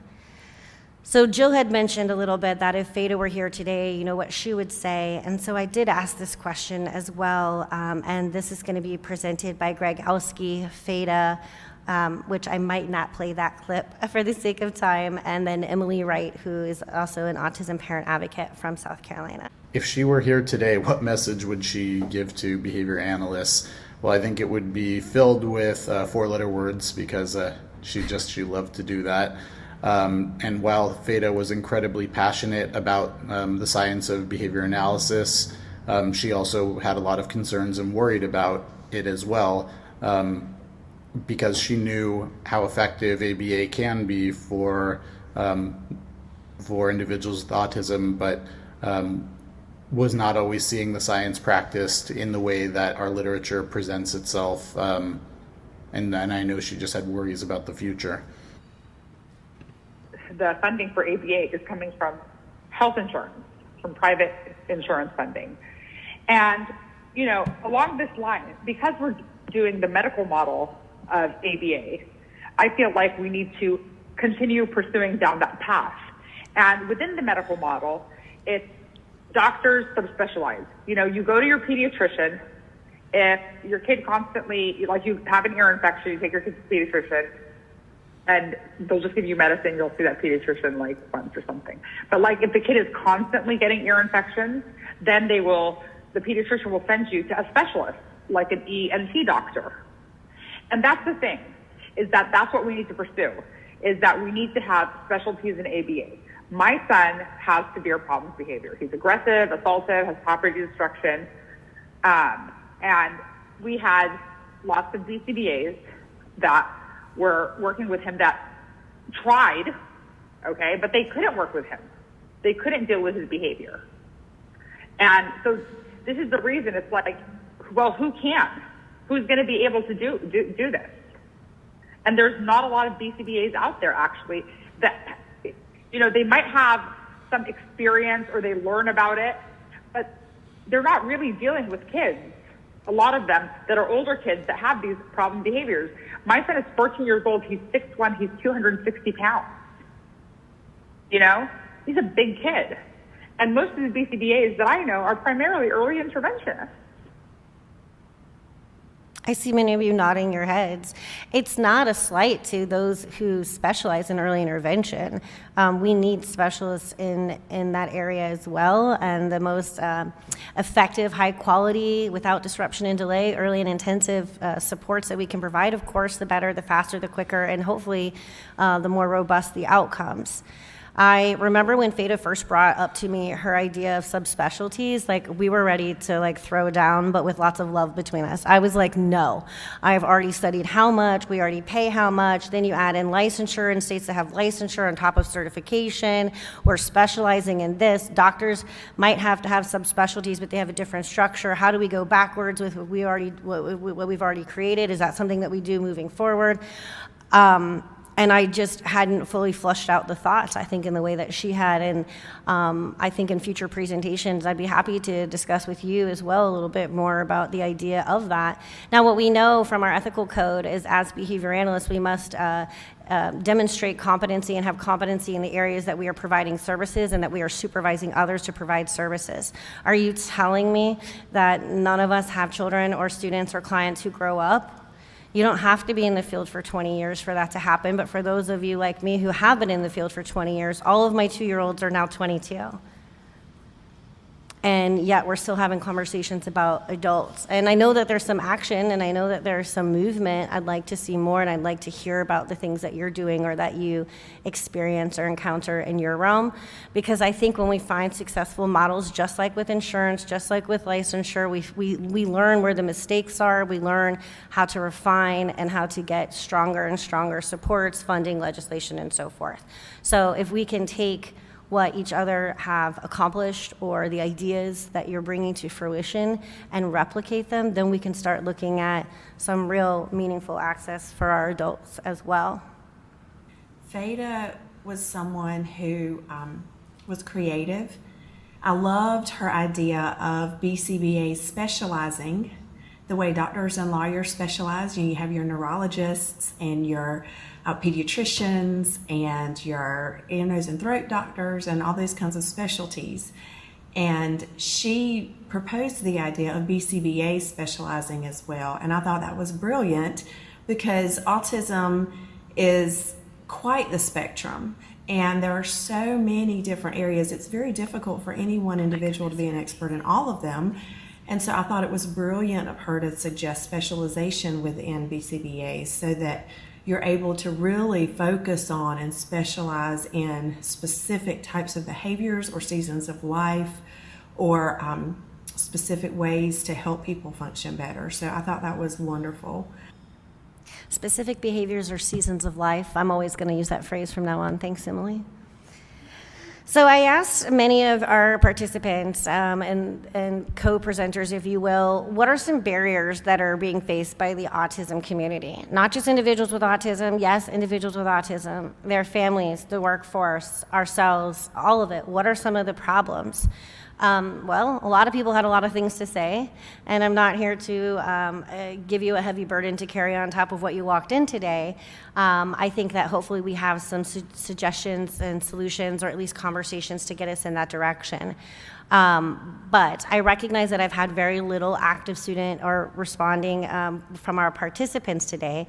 So if you will at least humor me for this one question where I ask you to just call out loud, tell me, from your perspective, what's one barrier or challenge facing the autism community? And that's anybody in the community. Call it out. Awareness. Thank you, Judith, and thank you for clarifying. I'm going to repeat that for people who are joining us virtually as well as anybody who might not have heard that. Judith is talking about an awareness, and there are fractions or factions within our community where people are not aware of each other's experiences. I think that's a really incredibly important point to make. And we think about it, we're so immersed in everything we're doing, like, not that it's not our responsibility, or in Hawaii we'd say our kuleana, to learn more and to do more about everybody else, and hopefully they're doing that as well. But it becomes exhausting. It becomes like, where do we find the time, and how do we do things correctly? So I think even just the division is another way to talk about that, and maybe the awareness piece is a solution to that. Funding is still an issue. Diagnosis is still an issue. Accessing the right services, navigating whether or not you've selected the right services, questioning whether or not you've selected an abusive treatment because of something that was said to you online. I mean, all sorts of things, right, are barriers that are facing the autism community. Navigating society, you know, being able to be accepted for who they are to the extent where we all are unique individuals as long as we are, you know, safe and healthy and so forth. So I appreciate that. Did anybody else want to share more? I know I just rattled off like 500. If there's one that's close and dear to your heart, you know, please let us know. Yes.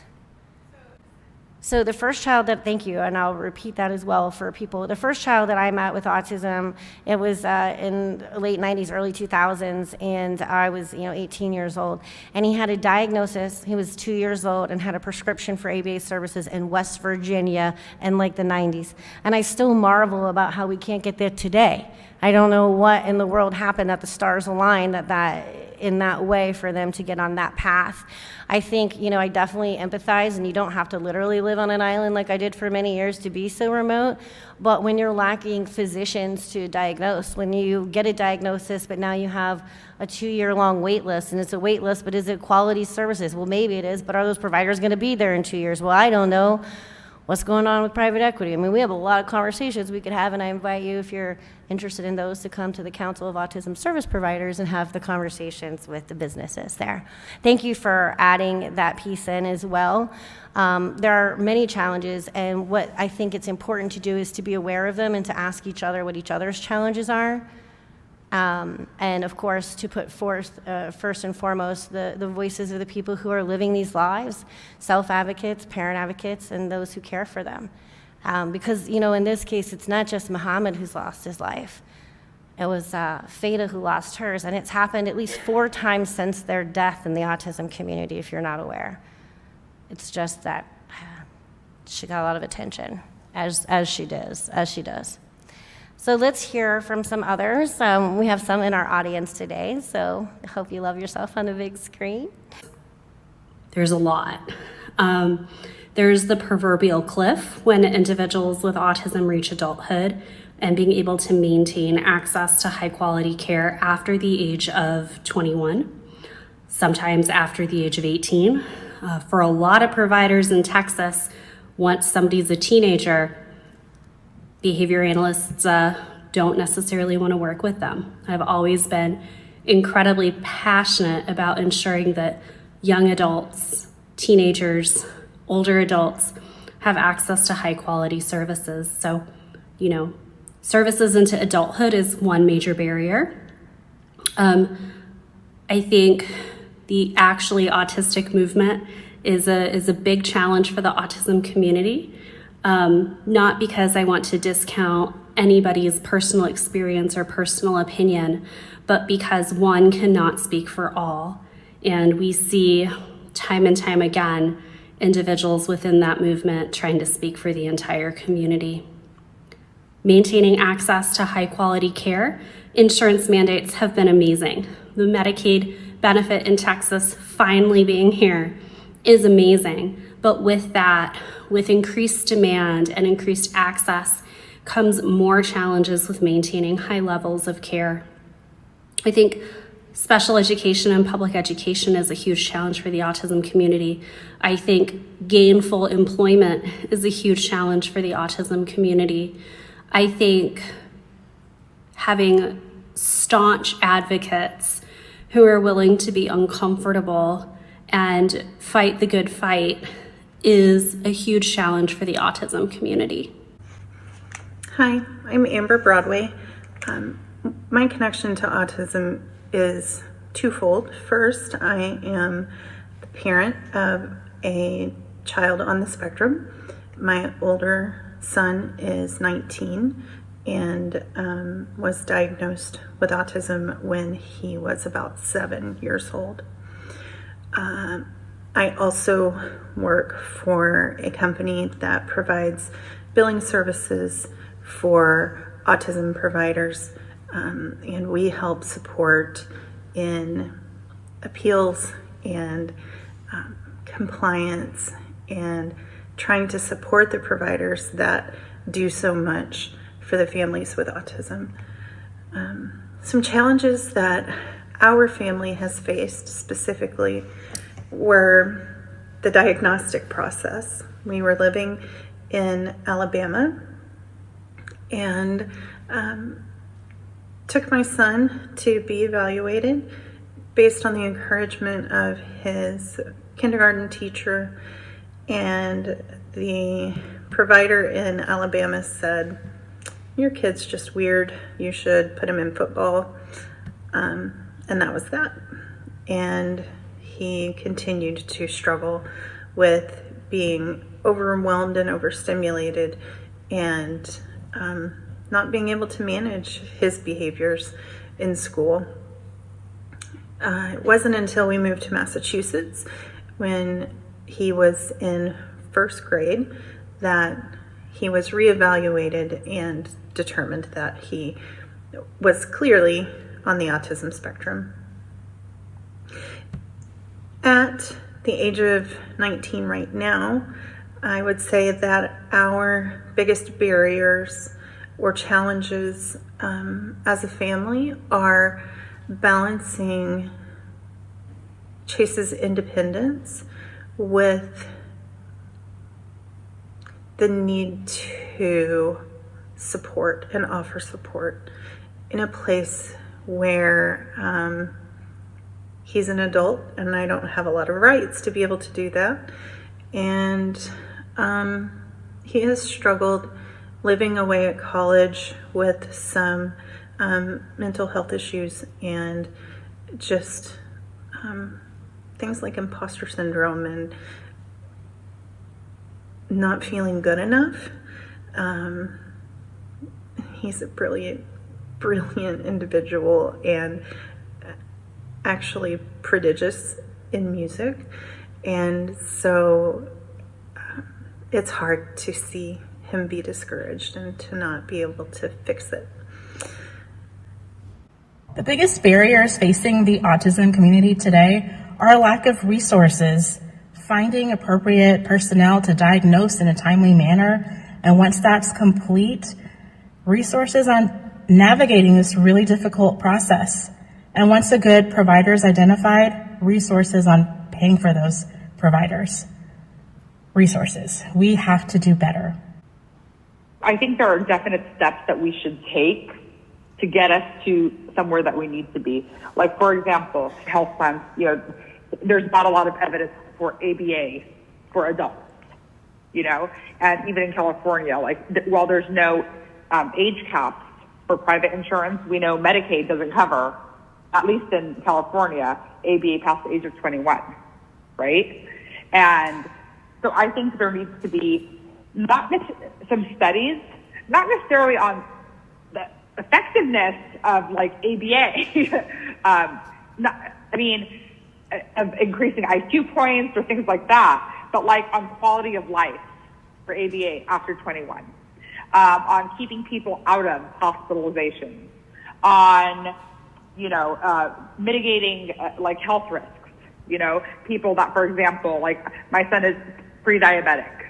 If they can address excessive eating and things like that through ABA, that'll draw down less healthcare costs in the future for him. So I really think as a community, there have to be studies done for adults with autism and not just the early intervention things. I think we need to have more providers that work with the adults with autism. The whole population is just getting older. And I really think the focus is going to start to shift a little bit.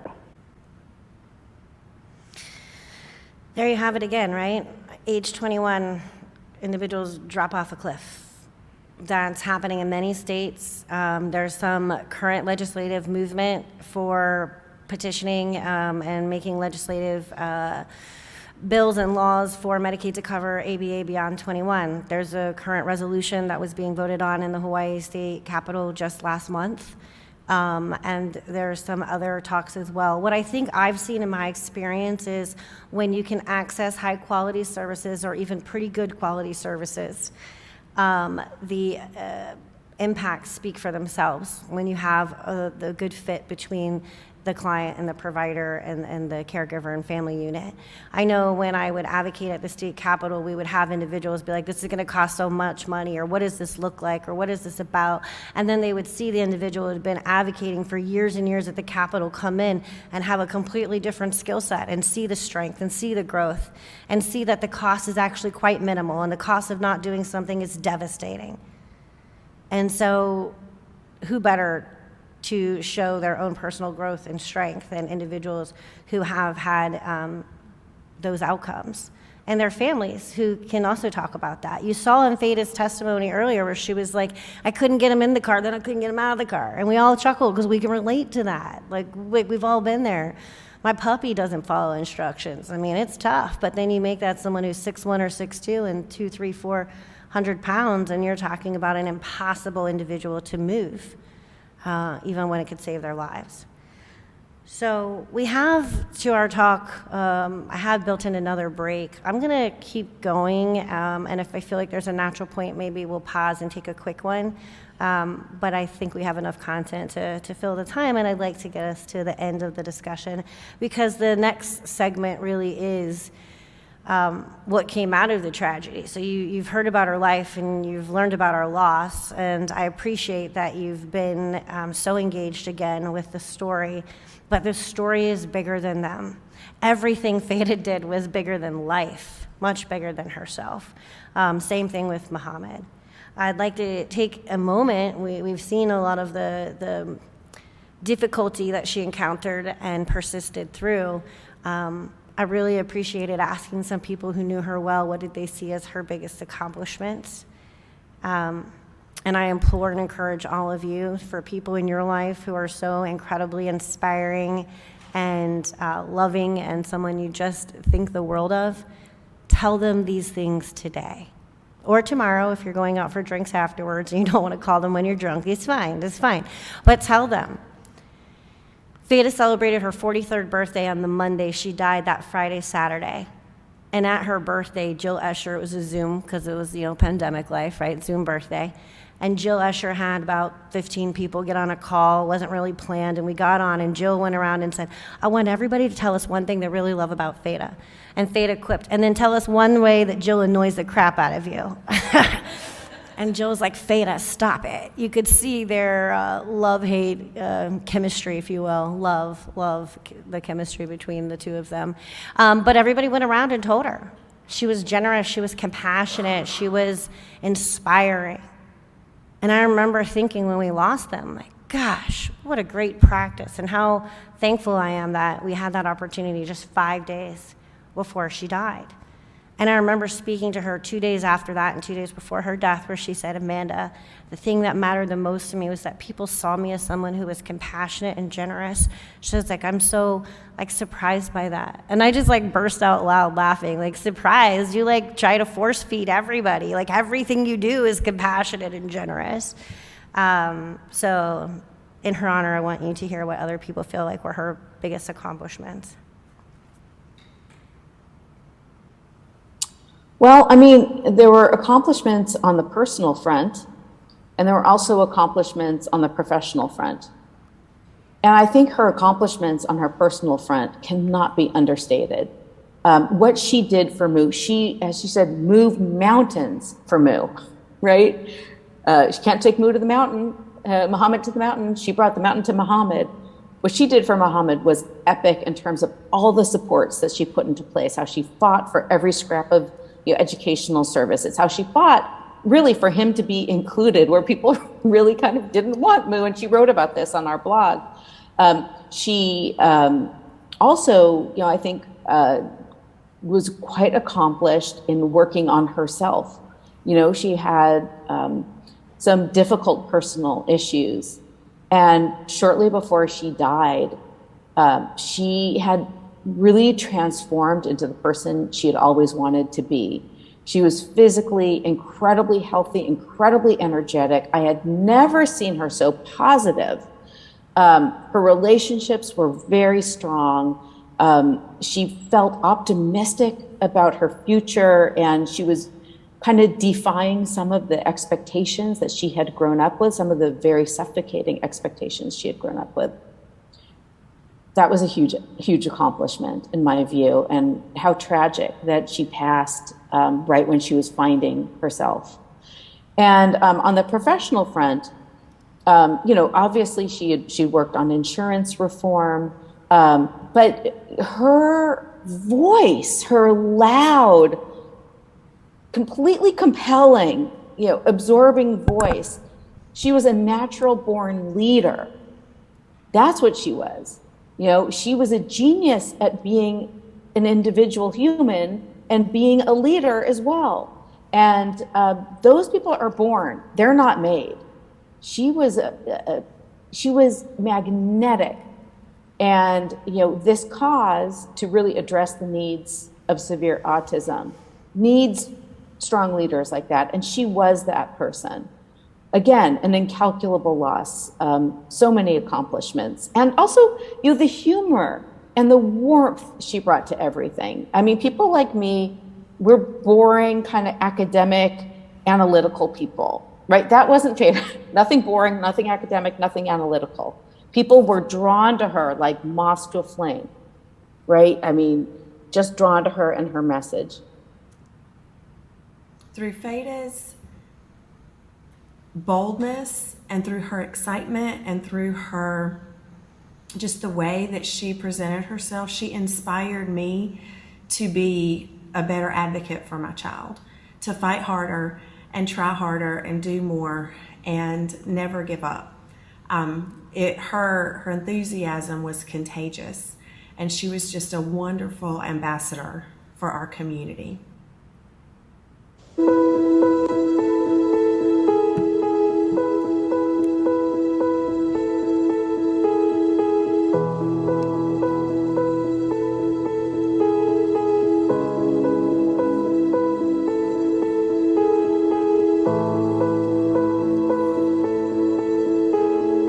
Feda is a parent advocate, and her son Muhammed receives services from Medi-Cal, and we're honored to have both join us here today and celebrate and share their story.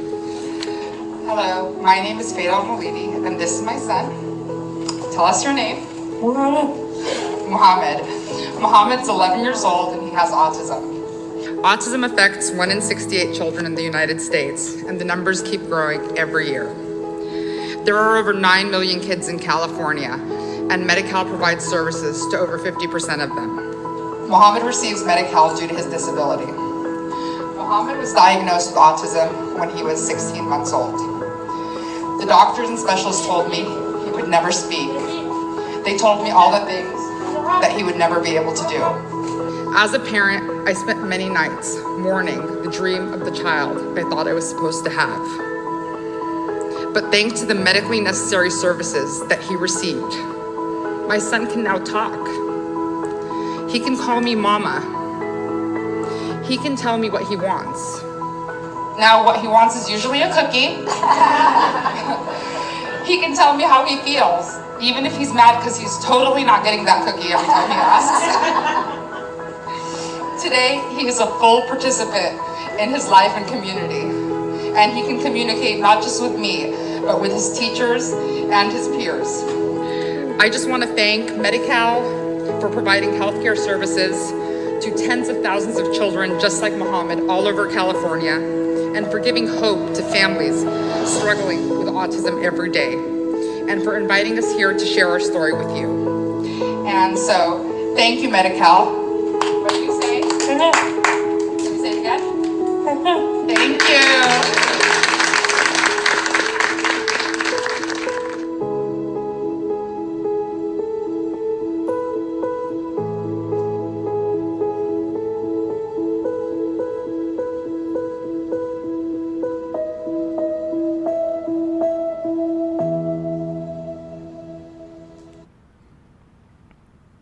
As you can see, Muhammad participated in his advocacy.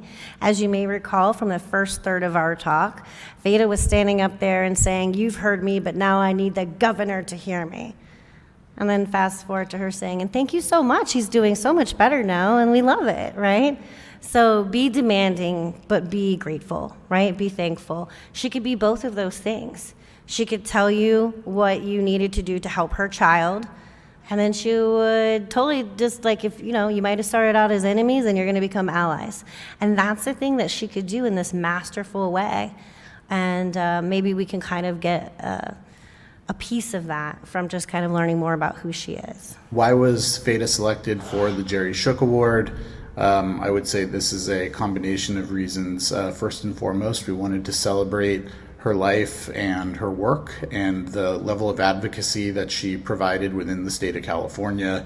I think there were so many policies that were impacted by Feda's work, she was a powerful advocate to anybody that would listen, and she made sure that her voice was heard, and she spoke on behalf of both our science as well as individuals, and did so in a responsible and powerful way. Feda received the award from the CalABA Association in 2021, which was the year after she passed, and I was asked to give the award to her, which her sister received in her honor. And I'm going to play for you that short clip. It's about 3 minutes long of an unscripted story that I told when providing this award to her and her sister on her behalf.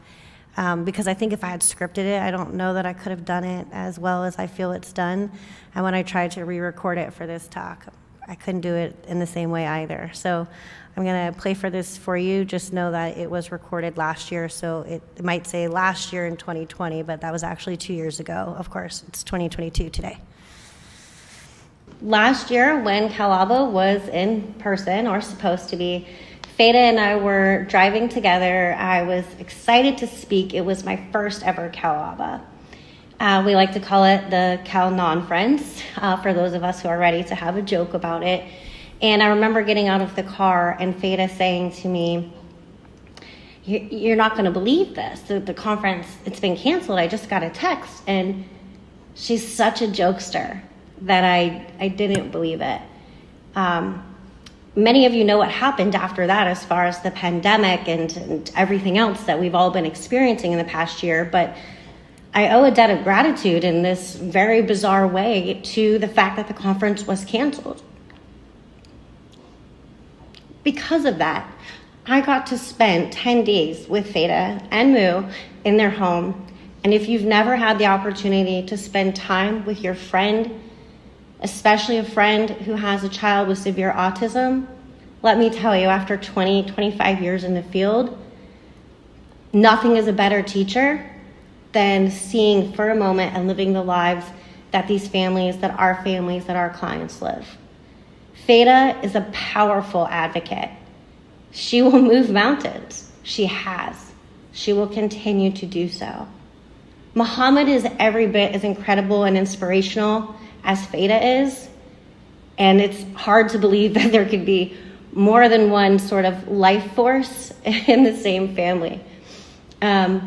I've had the chance to meet some of their other family members, and I can tell you that energy is palatable and must be hereditary. I want to take this opportunity to echo for everyone what I hear Feda saying every day. What she says to every person she meets in our field and our profession. She's been invited to be around some, rub some elbows with some big wigs out there, some incredibly talented, smart, and innovative individuals. And she will listen, and she will listen with patience. And when you are done speaking, she will thank you for everything you've done, and she will ask you, "And what are you going to do for my son? What does this fancy assessment tool mean? What does it mean to laminate all of these things and have all of these providers? What is it going to mean for my son?" Muhammad had so many amazing, caring, and compassionate caregivers, friends, team members, family, that there were many people committed to giving him the best life possible. And I hope to think that we helped him have that. For all of you who are listening who want to know how we can continue to allow Feda and Mu to live on, it's a great honor for them to be receiving the Jerry Shook Award. I can hear Feda kind of laughing and dismissing it, saying, "Who am I? Who is he?" For those of you who don't know, Jerry Shook was a visionary in the field of behavior analysis and is the reason why we have our credentialing board. Feda, Almaliti, and Mu are the reason why so many children and individuals, adults, have access to insurance. So I ask all of you, what are you going to do for her son and for all of the Muhammads out there? For me, my commitment is that I'm going to elevate clinical care. I'm going to make sure that my recommendations and that the density makes sense, that the service and the targets make sense. I'm going to implore all of you to listen to families. They know their children the best. We may know the science. That's awesome. Let us help one another and do it together. So every day I've committed to saying Feda and Muhammad's name aloud. Thank you, Kawaba, for giving me the honor and the platform to do that today for all of you. I have my commitment to them and to their legacy, and I ask all of you to join me. What lessons have we learned from this tragedy and our loss? What lesson did we learn from her loss? I thought so much about that. And one lesson that I think about all the time, you know, it's gonna get real here. It's gonna get real. Autism families deal with an intense amount of stress and mental health for everybody involved, everybody. And I'm no different. And I've had my days where I struggle to live. I struggle to breathe. I struggle to keep going. And that's not unique to autism families, but there's a unique flavor to it in the experiences I've been through. So what did I learn from Feda's life? Feda didn't just die for Mu. She lived for all of her kids and all of our kids. So what did I learn from her loss was what happens in the world when a bright light that's willing to actually live looks like. It was a rough day. It's been a rough while. And, you know, we had plenty of run-ins, Feda and I mean, we would go toe-to-toe on certain issues. And of course, as everybody that knew Feda knew, she doesn't back down. But she knew my kids' names individually, all of them, not just my one son with autism, but she knew their names, she knew their struggles, she knew their needs, she connected, she shared. So when I think of Feda's loss, I think of her life, and I think that the choice to live for your family, to live for a cause, to live for people is what I learned from her. She truly, truly lived. And yes, she did die for Mu, with Mu, but she lived for all of our kids. And her life was fucking fantastic. What lessons can we learn from her lives and their loss? I would say, number one, we should cherish the people that we love because you never know when freak accidents can happen, and you never get a chance to say the things that you always wished you could say to them, and you'll miss them deeply and forever. I would say additionally, as practitioners, I think it's important that we are always considering social validity, that we're always thinking about safety, that we're always making sure that we're practicing in a way that will be meaningful and impactful, that we're considering the environments of people, that we're making sure that we're teaching cooperation skills, because you just never know when crazy things will happen. Well, on a very direct level, one lesson is all autism families have to be prepared for the worst. I mean, Feda lost her life for a completely ridiculous reason. A ridiculous reason. There was no reason she should have died. because of a house fire. But I think like 99.9% of us, it's not something she really had anticipated. It's not something she had planned for. Mu had a bedroom on the upper floor. He was a huge young man. He was extremely stubborn. She couldn't get him down the stairs despite the black smoke that was suffocating them. I think that loss, this incredibly senseless loss, has translated, of course, into the September 26th project, of which you are a part, which is the annual reminder to all autism families and special needs families to take precautions, to have a plan, to look at those checklists to make sure this never happens again. And from what I am hearing, it is happening again. I had heard from somebody that 4 autism families in the past years that they knew of had lost their lives in fires. Or at least individuals with autism. So that's one theme, is a very pragmatic theme. But of course, there are deeper themes here. And one thing that Feda taught us all is to tell your story, don't take no for an answer, and everything is based on relationships. She drew her power from her incredible relationships. I mean, this was a woman with probably 10 best friends. You and I were among them. And each friendship was incredibly deep. And she was passionate about other people, helping them, connecting with them. There was just no bullshit about her. There just wasn't. She was completely genuine. And everybody loved her for it. And it's that genuineness, is the authenticity, right, that we have to bring to bear into our advocacy. There's a lot of dogma and a lot of sugarcoating, right? And she wasn't about that. My cousin Mu was a really loving kid with severe autism. He was almost 16 years old, and he was a really big guy who was sometimes really stubborn. So I know it was very scary and very hard for my Aunt Feda to get him down the stairs. I woke up choking from the smoke, and I was screaming for my mom, and it woke everyone up except for Mu. Well, a family was sleeping. Flames ripped through this Fremont home early this morning. Relatives tell us Feda Almaliti and her 15-year-old son, Mu, who has autism, died in the fire. The impact that you've had on your son, on your family, on other families, on the field, that is a tremendous gift.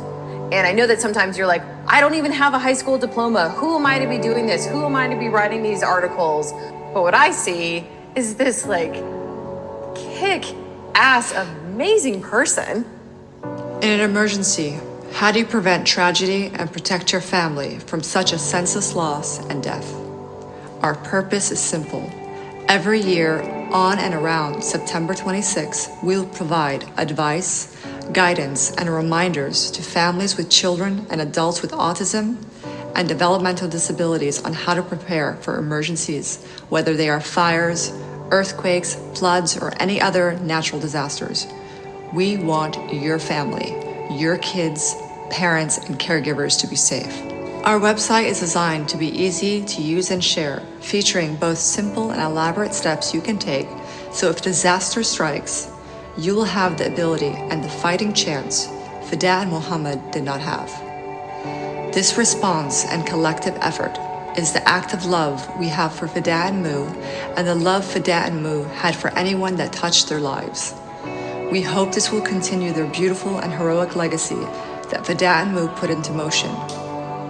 It was the only way we can take this pain and turn it into a powerful action that we hope will save lives. So please mark your calendars, print out your checklists, and check the tiny details in life, like fixing or checking if your smoke detectors work in the house. She was a fighter to the end, and this was her last fight that we hope will save your life and the people you love.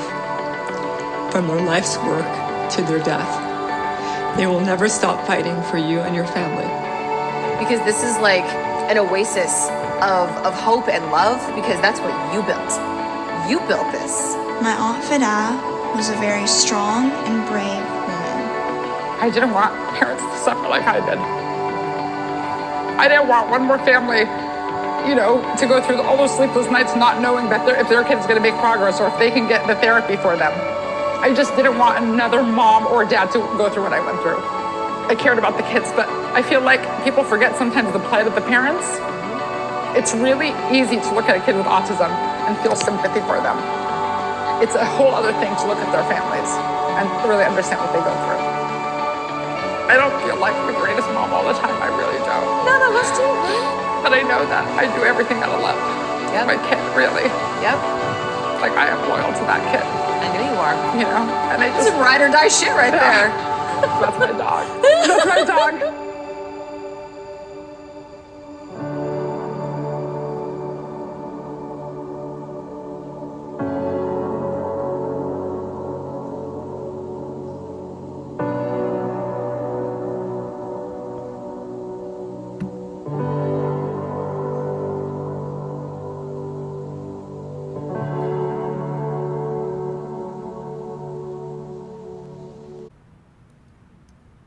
Hi, I'm Kelly Birmingham.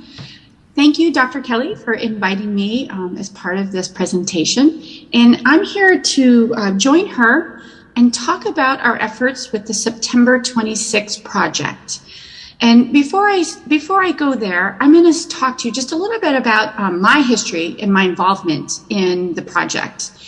So I used to work at the University of California, Irvine as part of the Autism Center. It is an autism treatment network that is connected with Autism Speaks. I was there for many years, and part of our work there was to work out into the community, and we received a very large grant. It was a 3-year grant, and part of the funds for that grant was to look at the safety needs for children and families on the autism spectrum and with other neurodevelopmental disorders in Orange County, California, which is where our center was located. And so we started out, me and myself and another medical doctor, Dr. Robin Epstein at the center, and started surveying and interviewing families first and talking about their safety needs and how did they address safety needs. And we also looked at first responders and did do some training with certified volunteer responders in many cities in Orange County and spoke with law enforcement and fire departments. And our Chalk Hospital, our children's hospital in Orange County, and did some talking with them and training with their team members in their emergency unit. And one of the things that we found was that while we certainly wanted to go on our journey to train first responders, what we learned is the time before a first responder arrives in the event of an emergency is crucial time, and families weren't talking about it. I know that in May 2021, the National Autism, the Drexel University came out with their autism indicators, and they noted that 40% of families had not at all discussed safety as part of their person-centered planning meetings. And so safety is something that is not sexy or fun to talk about. But when it hits home in a real-life situation, it suddenly becomes very front of mind.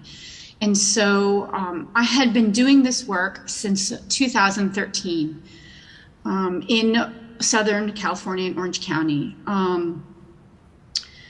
When the news hit about Feda and her son Mu, Feda was involved in the National Council of Severe Autism and the Cal-ABA Stakeholder Committee, and I am a member of the Cal-ABA Stakeholder Committee. And as you'll learn more from Dr. Kelly and then her sister, she was a force to be reckoned with. She was a force of nature, right? And when you think about all of the advocacy work she did and fighting for families, for services, for funding, the safety part got missed then too. Yeah, it got missed, and it happens. I remember when I heard the news, everyone's phone blew up that morning. And it was just like, oh my God, is this for real? And I remember thinking, God damn it, another effing kid over safety. If any of you have ever Googled children with autism deaths, we know that drowning is the #1 leading cause of death, and fire's right up there, number 2 or 3, fire issues. Maybe it's more top of mind because we live in California. I live in California now. I used to live in Boston. And there were other natural disasters you're worried about on the East Coast, right? Maybe it's floods or hurricanes. If you're in the Midwest, it's tornadoes. You're in California, it's fire and earthquake. And I just remember thinking, shit, okay, this has to be bigger than Southern California. So I'm grateful that Jill Escher from the National Council on Severe Autism started reaching out to people and saying, anyone who wants to join this committee, we've got to do something about it. And I said, I'm in. I'm absolutely in. And so we started meeting, and we didn't know what we were going to do. It started off with a bunch of people just crying and grief. And I knew Feda much more peripherally than so many other people who were incredibly close to her.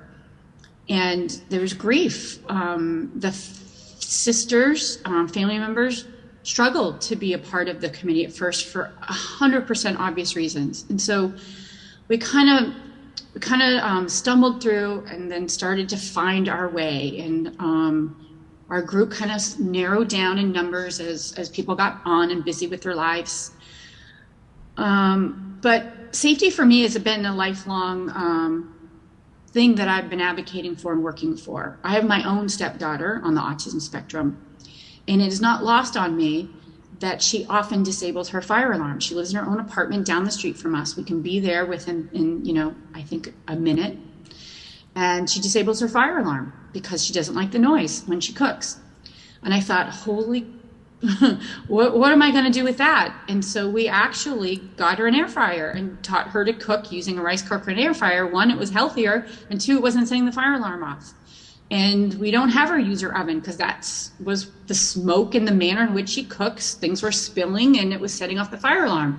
And so it's always on top of mind for us, thinking about her safety and then what that means for other family members. So we finally settled on the core mission of the project. And the mission of the project is that on or around September 26th, spend 10 minutes to think about safety and save lives. Do me a favor, grab out your phone, for real. Many of you have it nearby, that's cool. I like it, mine's right here too. Go to your calendar. Make an appointment for September 26th. Just write one word. You can write fire, you can write Feda, you can write Muhammed, you can write any word you want to. Just put it in there. You don't have to put a time, you can put all day, it'll pop up whenever. I want to thank Kelly Birmingham. She really, truly did come and bring a lot of history and expertise to the project, and also just at a time when myself and Feda's family couldn't do much other than just try to grow through our grief. Kelly really brought and put legs into the project. So the September 26th project. I think most people are taught when they hear the fire alarm go off or the fire detector go off, get out of the house. Well, what happens if you're upstairs and the fire is right outside your door and you have to go out the window? Do you have a rope ladder? Can you open the window and get out? Have you ever practiced that? And it really made me think about my son, Brad, who really has to practice everything, who's afraid of breaking rules, how he would, respond in a fire. And we never have talked to him about that. We just, like I said, put up a fire extinguisher really close to his bedroom, but we need to teach him that it's okay to pull it off the wall, even if it damages the wall, and, how to use it. So just thinking, with the way Brad's room is in our house, if he couldn't get out of his bedroom door, or couldn't get out the front door or the back door, he would have to go and get out his bedroom. So for him to get out of his bedroom, he would have to open a window, which he could do. He'd have to push out a screen, which would be breaking the rules. So I don't think he would do that. So we need to discreetly go in and teach him it's okay during a fire to push out the screen. Mary Rossworm, Life with a Side of Autism, also the CEO of Little Star in Indiana. Her adult son, Brad, is who she's speaking to and referring to, and she has an Instagram channel where she has tons and tons of these videos, and with her permission, I included that clip today, but it's a much longer clip where she talks about in more depth what this would mean and what this has shifted for her thinking with her son, Brad. And you heard Kelly talk about her stepdaughter living alone but disabling the fire alarm. Or you talk about Brad, who would be able to follow the steps but can't break the rule of destroying the screen. And so it's different things that we need to hone in on for each individual, which is why, of course, behavior analysts are pretty good team members to get involved, because we focus so much on what the individual needs.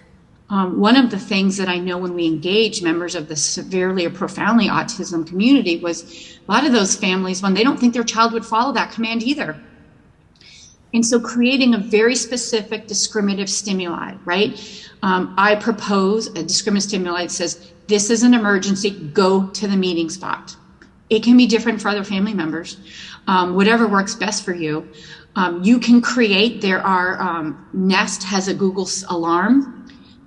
You can create a voice activated command that says, an emergency, go to the spot, the safe spot, whatever SD you come up with. And as ABA practitioners, we know to support that. We know the strategies, right? We're going to have antecedent strategies. We're going to use behavioral skills training. We're going to provide instruction. We're going to model it. We're going to rehearse it. We're going to reinforce it. And so, we can train for these things. We can put these in as goals. If you're comfortable sharing and participating publicly, raise your hand. How many of you have ever conducted an assessment for a child with autism? How many of you have asked questions about fire safety, where the meeting place is, how you get out the window, where the axe is, where the family plan is, and how many times it's been practiced?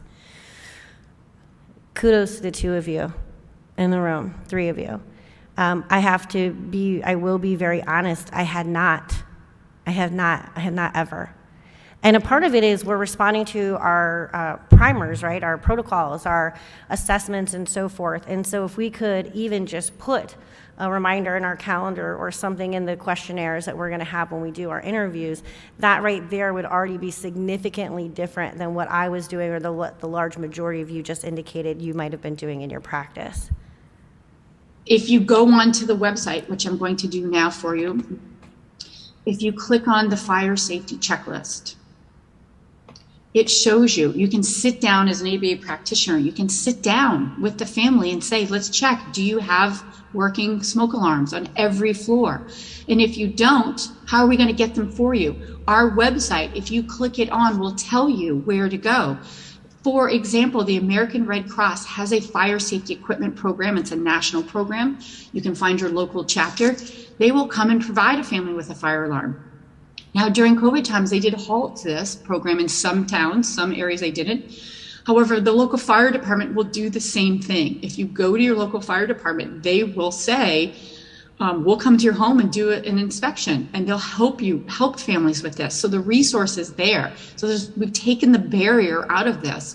And it's as simple as, hey, family, let's get you a working fire alarm. It obviously goes much deeper than a fire alarm. As I was just talking about, do you have a meeting place? Is it being practiced? As Kelly was mentioning, a Nest alarm allows you to program a voice. So if an individual is going to be more responsive to a voice command that says, go outside, or meet me outside, and then we can have Dora, whatever it needs to be. It's so cool to think that we have some of this technology that might be specifically applicable and helpful for individuals who otherwise don't really understand the permanency of fire or some other type of emergency or danger. I want to play for this clip for you. I just shortened the last one, so I'm happy to give access to that fully, where Kelly goes through every portion of the website.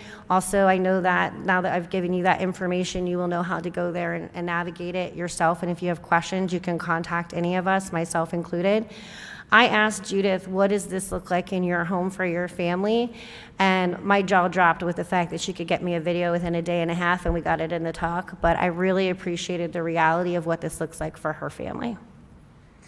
Good morning from Casa Ursetti. I'm Judith. Hi. Come see me at the cast table today. I'm actually in the exhibition. Shameless self-promotion. See her at Right cast. now, it's first thing Can we in the turn it up morning just a little here bit, at please? home, and I wanted to talk with you a little bit about living with Thanks, a person Kristen. who has severe autism and the safety protocols that we have to keep in place. Here on my desk is a picture I want you to see. This is Feda, my inspiration. Feda is a person who's made such a huge impact on me, and I know that she and Moo had a similar experience to ours here at Casa Ursetti with regard to safety. I also want to let you say hi to Jack. There's my bathroom. Hey Jack, it's first thing in the morning here. Please forgive the mess. Hey Jack, you say hi. Good morning. I'm going to go show people some things about keeping things safe here at our home. There's Millie too. Okay. All right, so safety protocols. The first thing I want to show you are the locks on our doors. You can see, but we have a lock here on the inside. That's a deadbolt. It's a special lock. Excuse me, of course, Willow is Sorry, that's your playing dog. with her ball It as we're stops. trying to talk about this.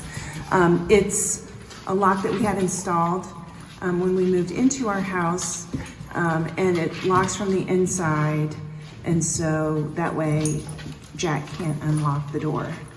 We did talk with the locksmith about fire safety issues when we put this in place, and we determined that it would be appropriate that the risk of Jack eloping, which he has done many times, was higher than us being locked in. So anyway, we do have special locks on all of our doors to keep Jack from wandering away from home. All right, now we're gonna head upstairs. Shannon, yep, Shannon's coming in a minute, okay? All right, Shannon is one of Jack's ABA therapists who has worked with him for, I don't know, like 14 years. She's amazing. Okay, so Millie's gonna help us look around upstairs. And please forgive the mess. We're just doing this first thing. Okay.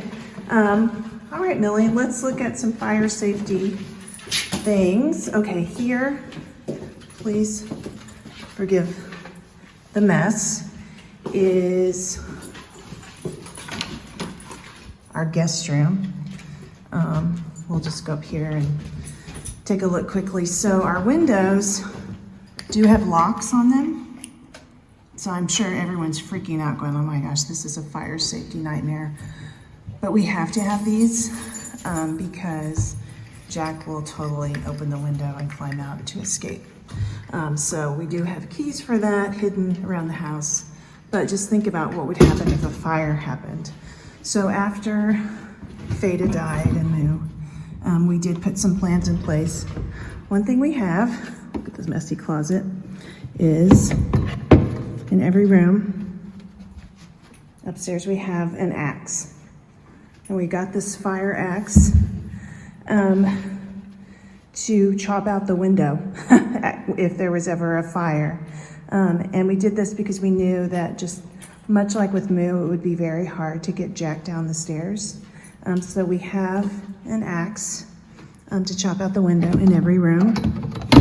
And then another thing we have is a ladder.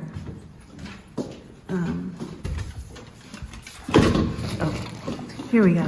Okay. We have a ladder, and it is placed upstairs too, so that if there's a fire, we can chop out the window, put the ladder out, and escape from the house. So we put together this plan as part of the September 26th project.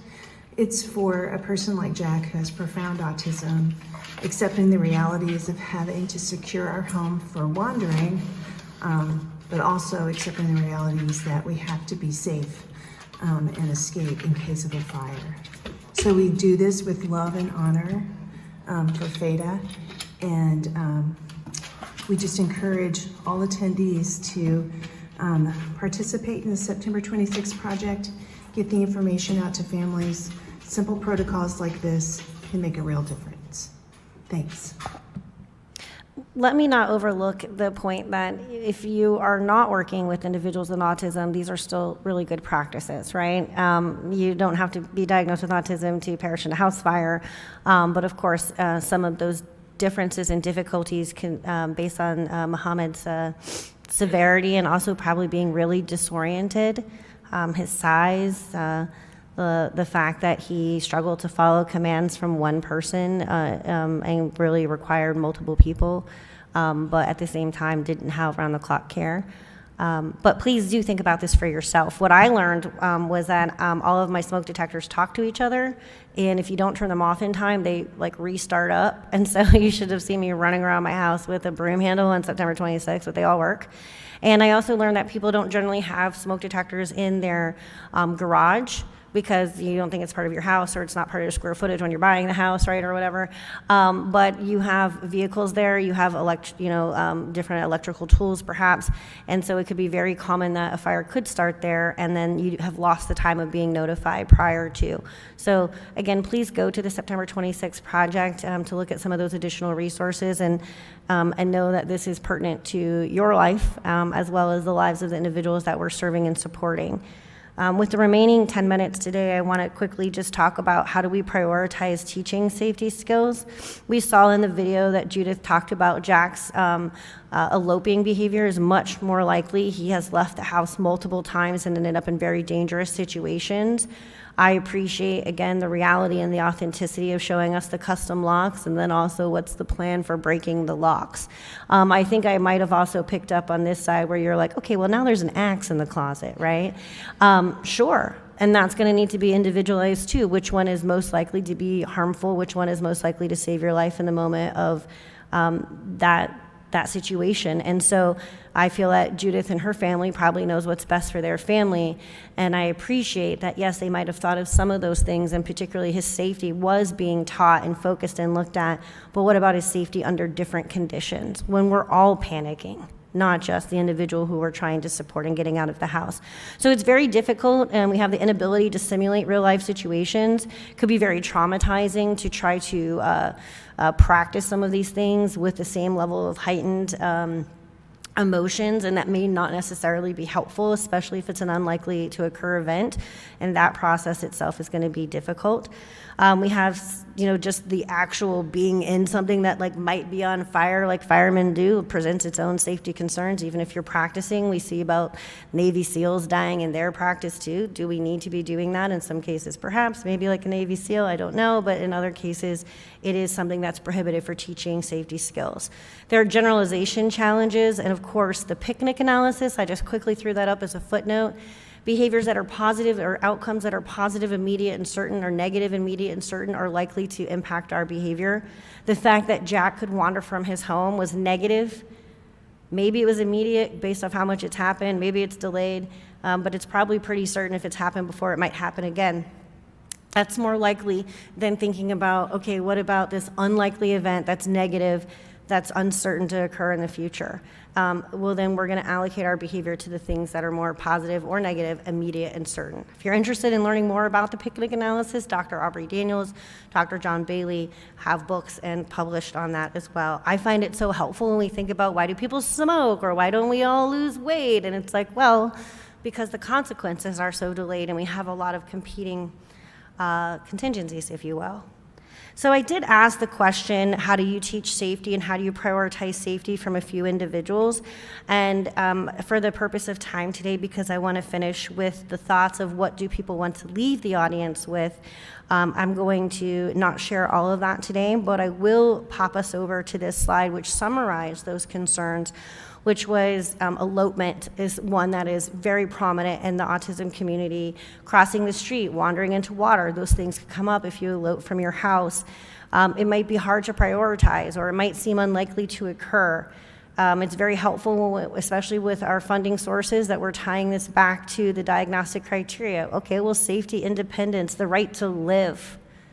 Again, I talked about compliance and cooperation, and the ability to be an individual in your autonomy, but also having all of that and understanding it's time to go when the house is on fire, right? I do not want to hear about this again, but I know that we will.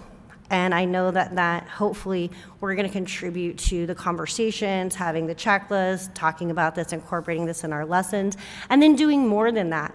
If you're interested in being a part of the project or sharing what you've done or some creative thoughts you have, please just email me or contact us through the NCSA website. My email is behaviorbabe@outlook.com. Some examples of treatment targets is finding an exit when an alarm does sound, being able to follow instructions, understanding and responding to safety signs. It could be something like if you get lost, you know how to, on your phone, take a photo of where you are or drop a pin. We have, again, technology that many of our children are carrying around just as we are. It's a way to communicate, and it's not something that we would have thought to teach 15, 20 years ago, maybe 10 years ago. It wasn't even a feature.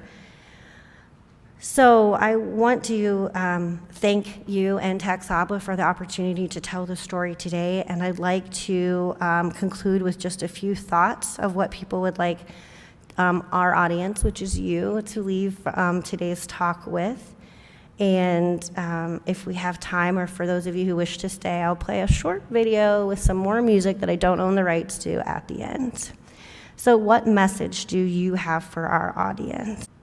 Okay, well, your audience are BCBAs, and I think Feda appeared at, for example, at the Autism Law Summit more than once to talk about the desperate need for services for adults, and also a focus within the ABA community on the children and adults with severe behaviors. She had written about that a lot. She presented about that. That was her main theme. That, you know, from her grave, she wants you to focus on that. A lot of ABA agencies, I think, are very comfortable serving young children and older children without severe behaviors. But when they're no longer so cute, you know, and they're difficult, and they're pinching, and they're scratching, and they're kicking, and they're throwing, and they're hitting, and they're screeching, shockingly, no one wants to serve them anymore. And this doesn't just go for ABA agencies, Amanda. I think, as you know, it's really across the board when it comes to, for example, educational placements, adult services, adult housing. These are the cases nobody wants to talk about. We need to talk about the Muhammeds of the world, and we need to talk about how they're going to be served. I don't see enough happening within the behavior analytic community to step up to the plate on this. So, and again, I'm not just pointing a finger at ABA. We also have to be more realistic. I think, you know, Feda was definitely a realist, and she was a little tired, as I was, of some of the overhype about what interventions can and cannot do. She was totally, in fact, she gave an interview about this before she died. She was totally focused on pragmatic realities. What can we do to help people with their independence? What can we do to help people with their self-care? She could have cared less about any of the academic stuff. That didn't matter. She cared about, she said, wiping his butt. Can he wipe his own butt? I mean, you know, Feda, she used those terms. So more pragmatic, more realistic, more functional. That is definitely a Feda message.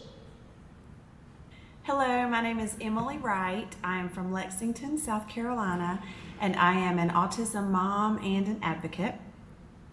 The lesson I would want you to walk away with is that what you do truly impacts lives. It's a calling, and I know it's hard, and insurance companies and laws and the government and all kinds of things make it harder, but ABA has just dramatically improved my own daughter's life, and everything that you do every day has a purpose, and it truly does improve lives, and it is worth fighting for. For behavior analysts and anybody working in the autism services community, I really want to share the message that this is not just about individuals with autism, this is about families. It's about impacting the entire family and the entire community. So my son with autism now is a peer tutor to children with autism, and he's so great. He comes home and he's like, hey mom, I taught my peer how to do math the same way that my ABA provider taught me how to do this math. So how to break it down and how to do these concepts, and it wasn't really, so much teaching the academic sense, but teaching how to follow along the lesson. So I love that he's 15 and a peer tutor to individual peers with autism, and he knows how their brain works, and he can say, let me explain that a different way, and they just love him because he can do that. And the light and the brightness that he brings to the world is incredible. What I really want to share is the light of all of the family members impacted by his treatment. It truly changed the lives of his brothers, of his parents, and of him. And I don't know where we'd be without it. We'd be in a very, very different place. So the work that we do as autism service providers, whether you work in billing, whether you work in admin, whether you're a provider, clinician, whatever it is, at the end of it, your work is resulting in families that can thrive and children that turn into adults that share their brightness with the world. Thank you for joining me today, and to Tech Saba for allowing us to tell the story of urgency and of love through our tragedy and our loss. But Feda never did anything in vain, and she'll be damned if her loss is going to be just simply that and something we forget. So please take with you today, or I hope that you take an ounce of her bombastic, energetic fierceness. Try to find the humor in the things that you encounter in your day-to-day life. Find your people. May we be your people or a part of your people. And really just remember why you got into the field if you're a provider, and kind of staying true to maintaining that passion and fueling it to compel compassionate change. Thank you.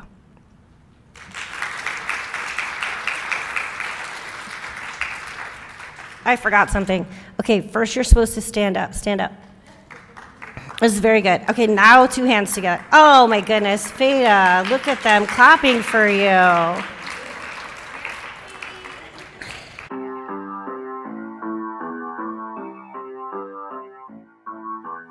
One man great till they gotta be great. Woohoo! I just took a DNA test, turns out I'm 100% that bitch. Even when I'm crying crazy, yeah, I got boy problems, that's a human in me. Bling bling, then I saw him, that's the goddess in me. You got to have a bad bitch, not committal. Help you with your cold real, just a little. You supposed to hold me down, but you're holding me back, and that's the sound of me not calling you back. Why men break till they gotta be break? Don't text me, tell it straight to my face. Best friends send me down in the salon chair. Shampoo press, watch you out of my hair. Fresh photos with the ball lighting.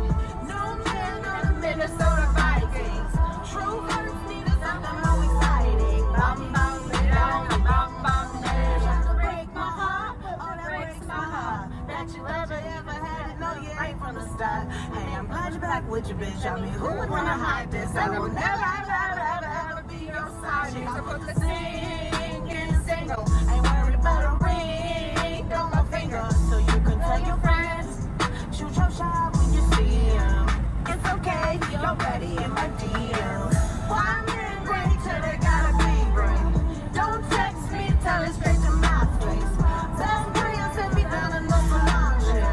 Shampoo press, get you out of my hair. Fresh photos with the ball lighting. No man on the Minnesota Vikings.